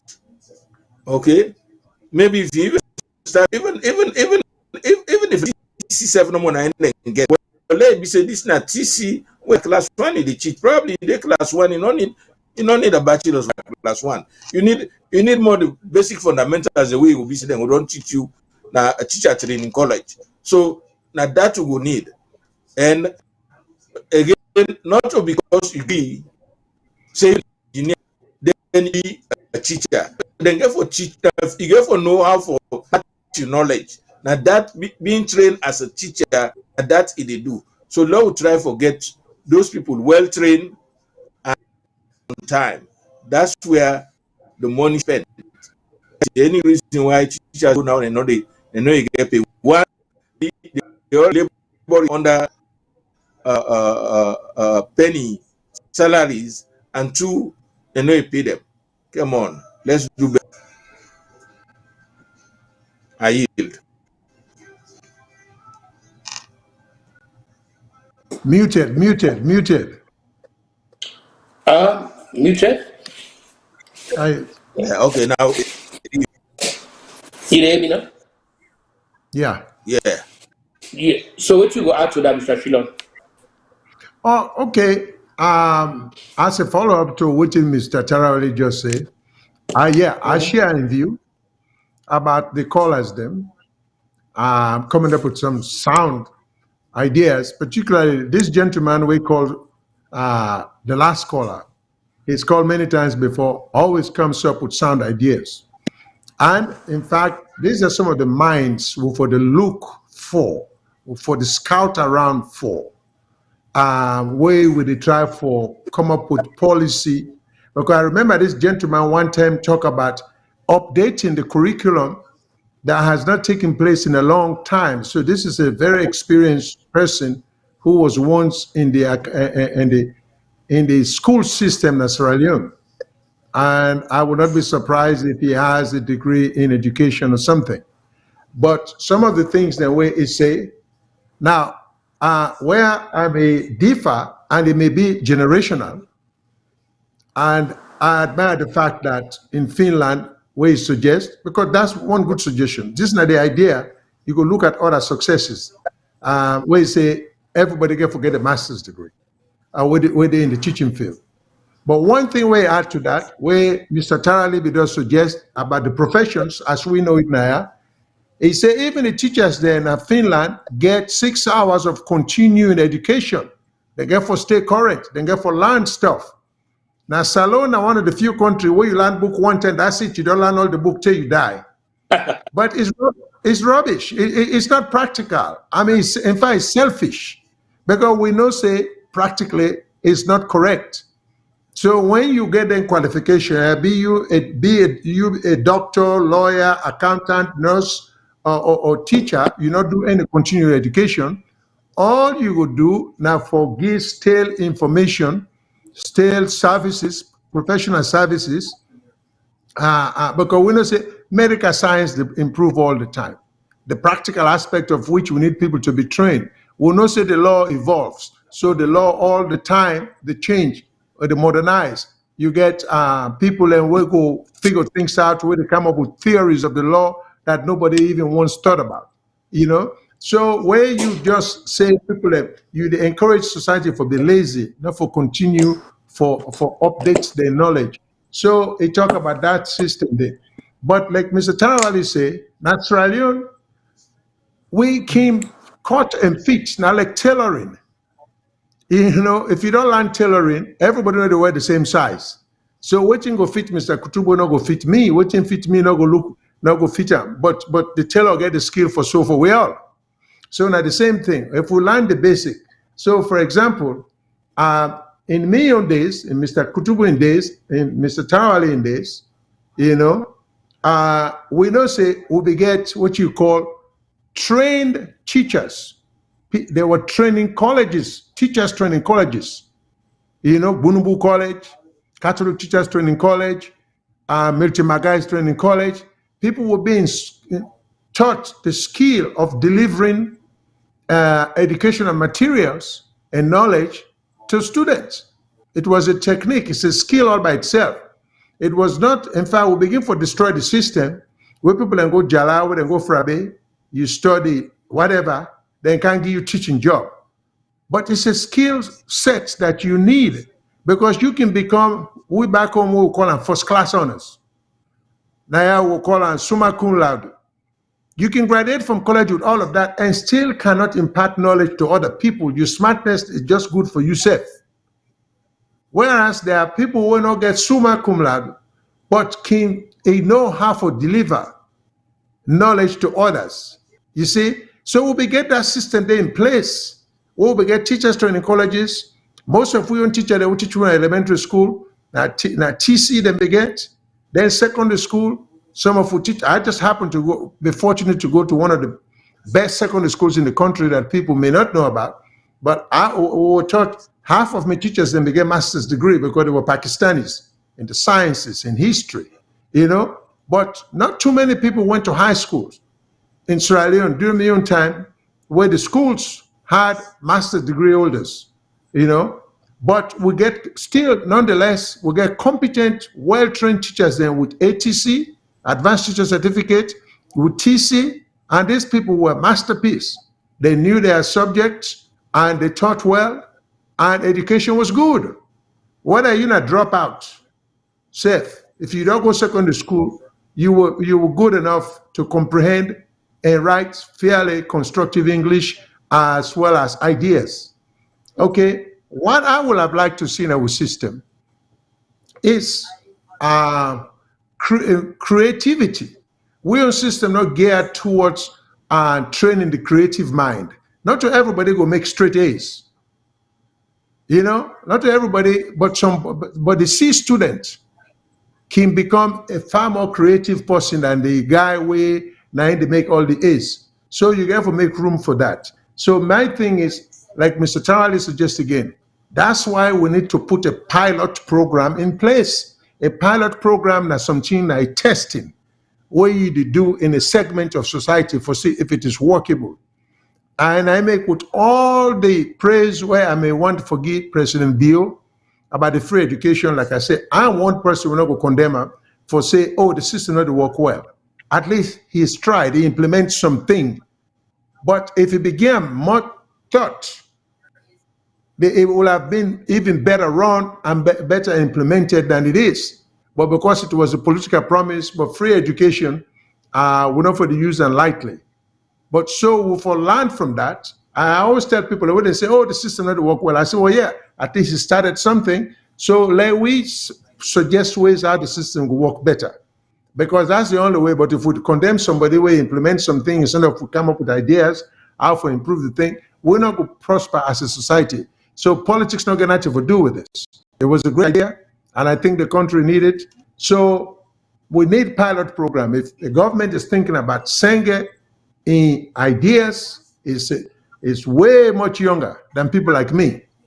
You know, I mean, so the world has changed greatly. So innovation is great, but we know say if you innovate, implementation is important, it's key. And I don't want to take up people in time, but we know say the iPhone we'll get today, now somebody will not even get scientific mind. Steve Jobs will come up with the idea. But he was smart enough to contact someone who is an engineer, say, hey, I got all these bright ideas, but I don't even know how to do it. But I know it's workable. I was in this country when Ted Turner came up with the idea of cable television, never before heard of, you know, and Ted Turner, the founder of Cablevision. That's how CNN was formed. He's not known to be, I think, Ted Turner in a history, he getting degree in. So the mind is a very, in fact, it reminds me of that wonderful United Negro College Fund commercial that they used to air. A mind is a terrible thing to waste. But I will not just believe, say, high academic achievement is the be all and end all. It's part of the process. So I am in agreement. And one other thing, Mr. I agree with you when you say, like Mr. Umar suggests, say history. I totally disagree with him for saying history is not important. History is extremely important. But I don't want to challenge him other just lay the basic premise that if you will get rid of his subject, I am so certain, and we'll argue that point later, history is not one of those subjects to be gotten rid of. Thank you very much. Thank you. Thank you. Now, here's what happened. In the next 15 minutes, we come Rabbi Shua. So, Mr. Tarawali, which I will give you the first opportunity. For let you give me an overview of, you know, what you know for the whole year, as to the end of the year now, how you look Salone, what you don't do, what are the trials, the tribulations, what you need for do for, put the control and even skill, because at the end of the day, we require a just and egalitarian society where they give impetus to we being a free nation. I mean, not to alter partisan politics, not to alter. Like what you don't can do now, so today, na very remarkable things for all the camp area. So as we wrap up, giving us your closing remarks, how you want Lord to go forward come 2022, which we forgo how forgo now, sir. Okay, thank you very much, sir. I will start off by going back by this last segment to do so, with the last speaker mentioned about the need for vocational curriculum. Not to all man they go school with the Cantab or Ufrabe college or college. So man then they go be say very early in life he realize that he not get the head for land, just get a curriculum we go make them it can function society by the education you go know how for to read small thing, but there is a very great need for vocational curriculum to add to this other curriculum we Sengedo introduce. And undergirding all of this, we need discipline. We need discipline. If Pikin no get training, he no go learn. And not only no go learn, make the environment unsuitable for the other one they want for learn.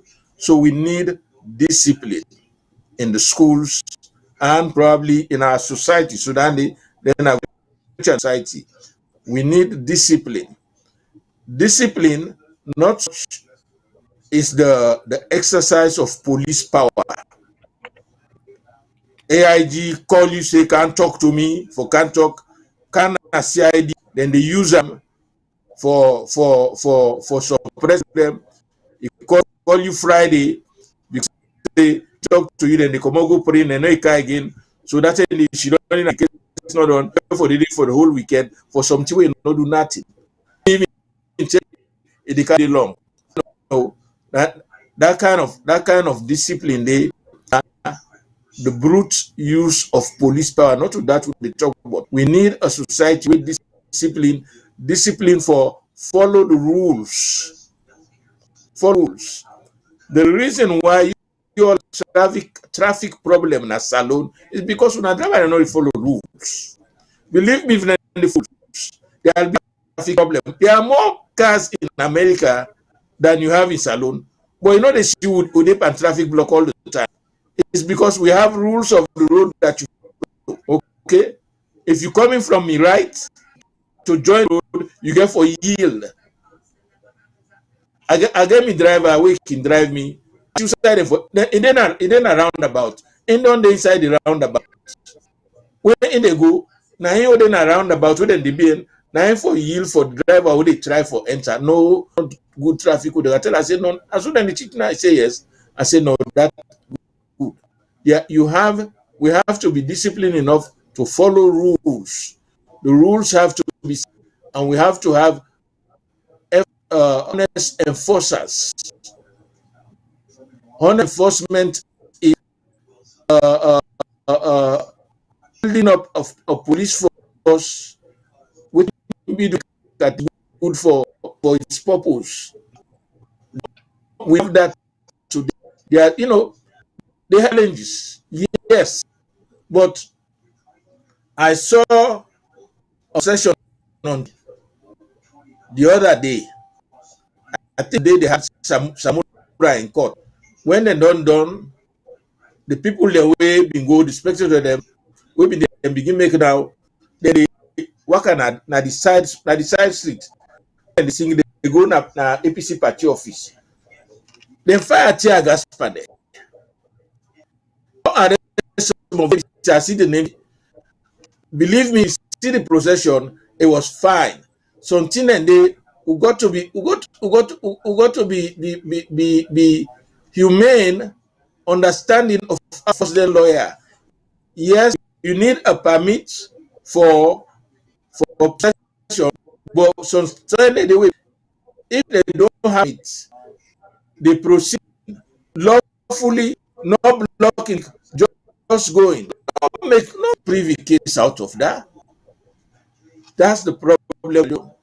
Uh, uh, Look at the problem at the airport when they get it. Okay, the delay at them bring COVID testing. Okay, but they not get no computer there. Even though they get in money now, they get don't get back the money, and they could be funded. Now part of the area, if you want to do things for make you able handle the better, but they just would sometimes listen. Let's try to improve our delivery of services to our citizens. Okay, then government, you need for curtail the monopoly. Yeah. I think now one green person in the export rice na Salone. So now that make rice price a day at your mercy. The Lebanese cartel now then they bring in materials. So bring cement. They make us so the cement factory only na to create job, it don't close. Because then this cartel make them difficult for them for run a business. You know, the government need for monies and promote the local content law. And vigorous motam. Chinese man of come, he bring a laborer will dig the ditch. Now a project when a China give you we get enough laborer. Why for bring laborer? Huh? Even for operator machinery there. You not take a nice stand for operator. You not bring somebody now from China. It's not possible we still can do it. Then they will bring great more people in the middle. The one day don't begin to go down. Now when shaky Banfad the Leone 90 they begin to go down. I see money, the money begin to go down. People, the middle class started drinking. Some of them ran away anyway, which were the most of us. So we need attend to things and political tolerance. Uncle game in political party, me game in party, believe me. Now me uncle me that I want to say uncle na professor at the talk. Okay, who can talk? So then in day now, here in the folk in the I will start first begin the change. I begin very tense. We don't begin the use to self. Don't become party. We don't know self. We talk different. We talk different political party. There is the desire for here and exchange idea and learn from each other. The government, not to everybody will criticize you. Just because somebody you say in front me, that's not incitement. It just tell you now your position. And political leader help young people for do what they do. Now that so that incitement, call anything else. You may not agree with that, which of course for me, I said I took a different tack on the whole thing when I wrote. I said I wouldn't have urged a boycott. No, but that person in company in people they say no me make them not to incitement. It tell them they lead them political discussion, them political behavior. Law not make waiting not to crime make a crime. We may not like them. The things we need to do, and let's them just say believe in we pray, let God may do well. Me na free thinker, I get me own way I dey do am, I dey pray. So God go help we. Happy Christmas to all.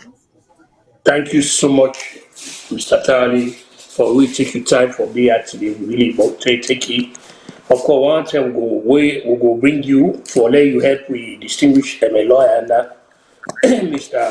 Shilon. So we help educate the people there. And one thing we so significant and abiding about you, yes, you know APC picking, but one thing I like about you, your honesty, your integrity, and commitment for see a just, Salone, and one of the people that we always say, tell the truth. Where I see things that go wrong, they point them out. I really tell God, thank you for your time. And I already say you have never benefited a penny from APC from ever since.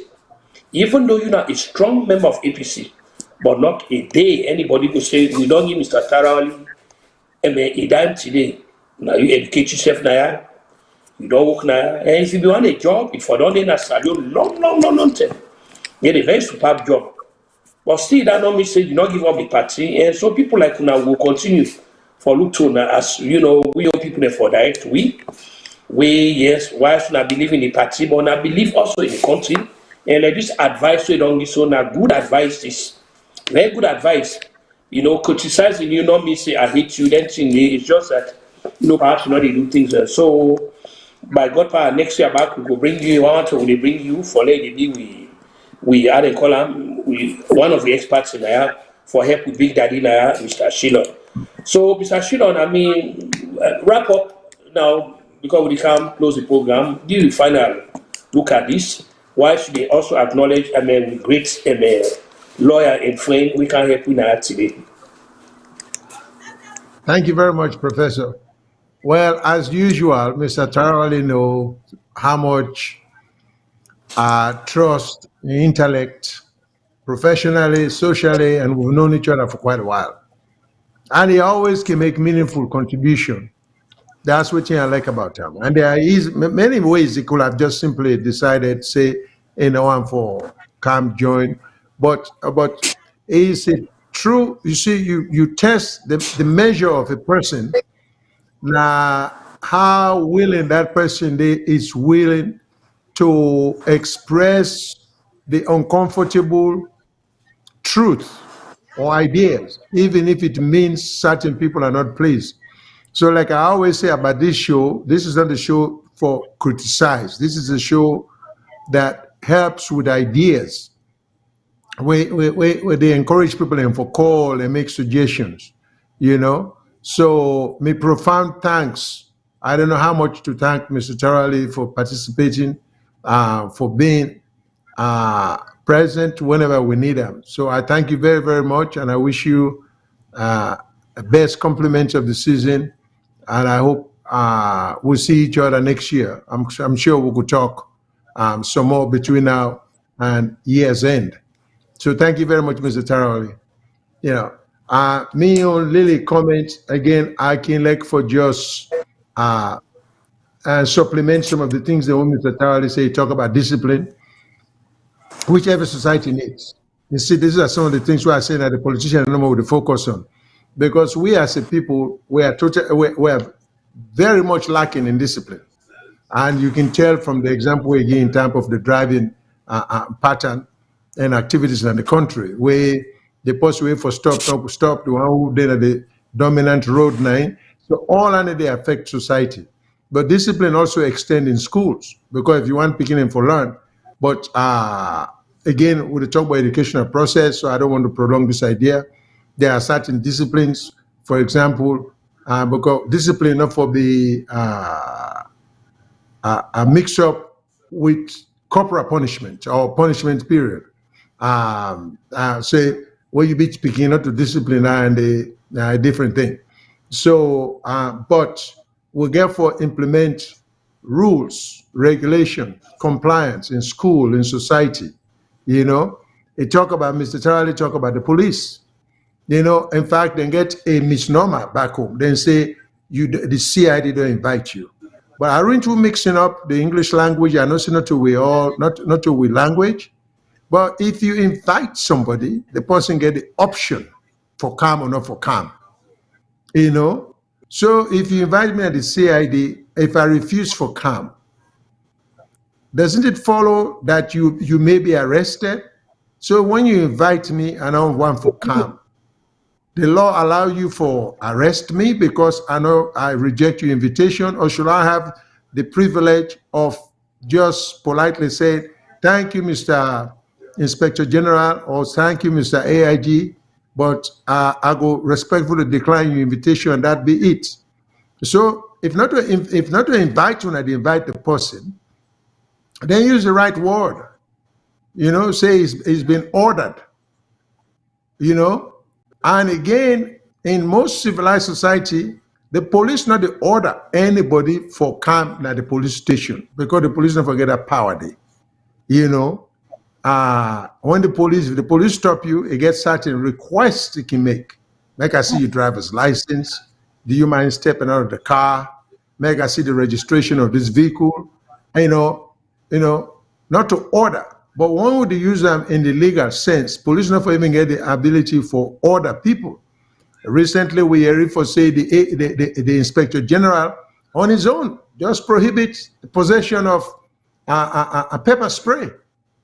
Where did he get that power from? He shouldn't be able to prohibit the possession of things that the law doesn't prohibit.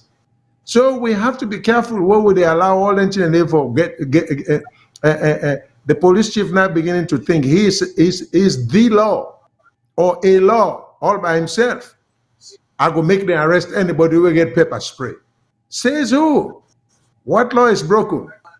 You know, we all get to be mindful because this, remember there was used to be a commercial back home many years ago when I was growing up called Baby Power.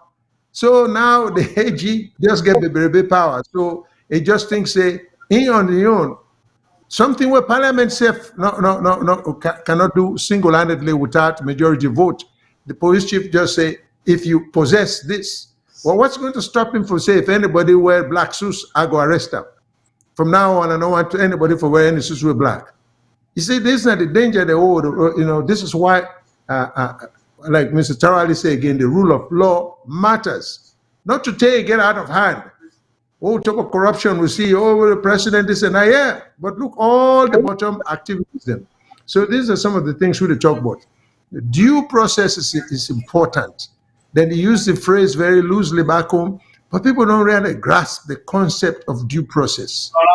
Okay? Right. You know, so all of that they will get for deal with in the future. So I'm very happy. There was one major topic we never touched on, but that's fine. And that was going to be the census issue. But that's fine for another time. It's a fundamental. I think Mr. Tarawali came prepared for talk about that, but it wasn't raised. So God bless everybody. Thank you everybody for listening, and Merry Christmas and Happy New Year.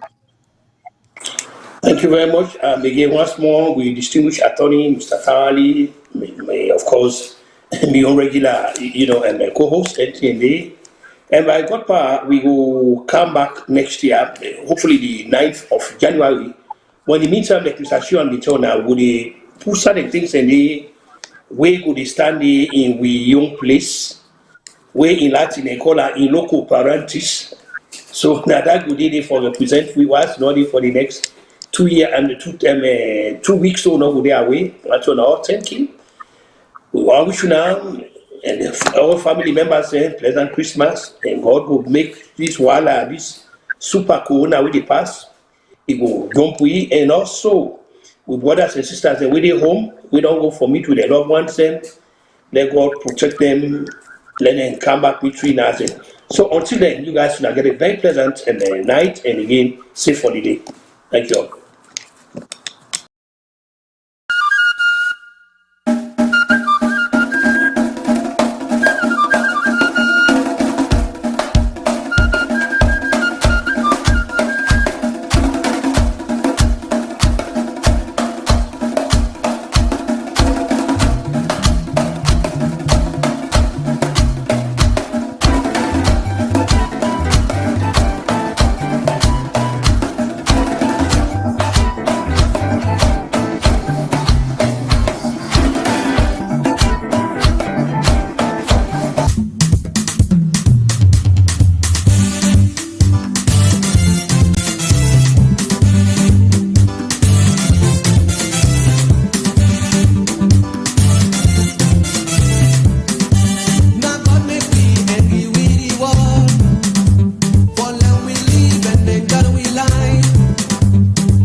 order for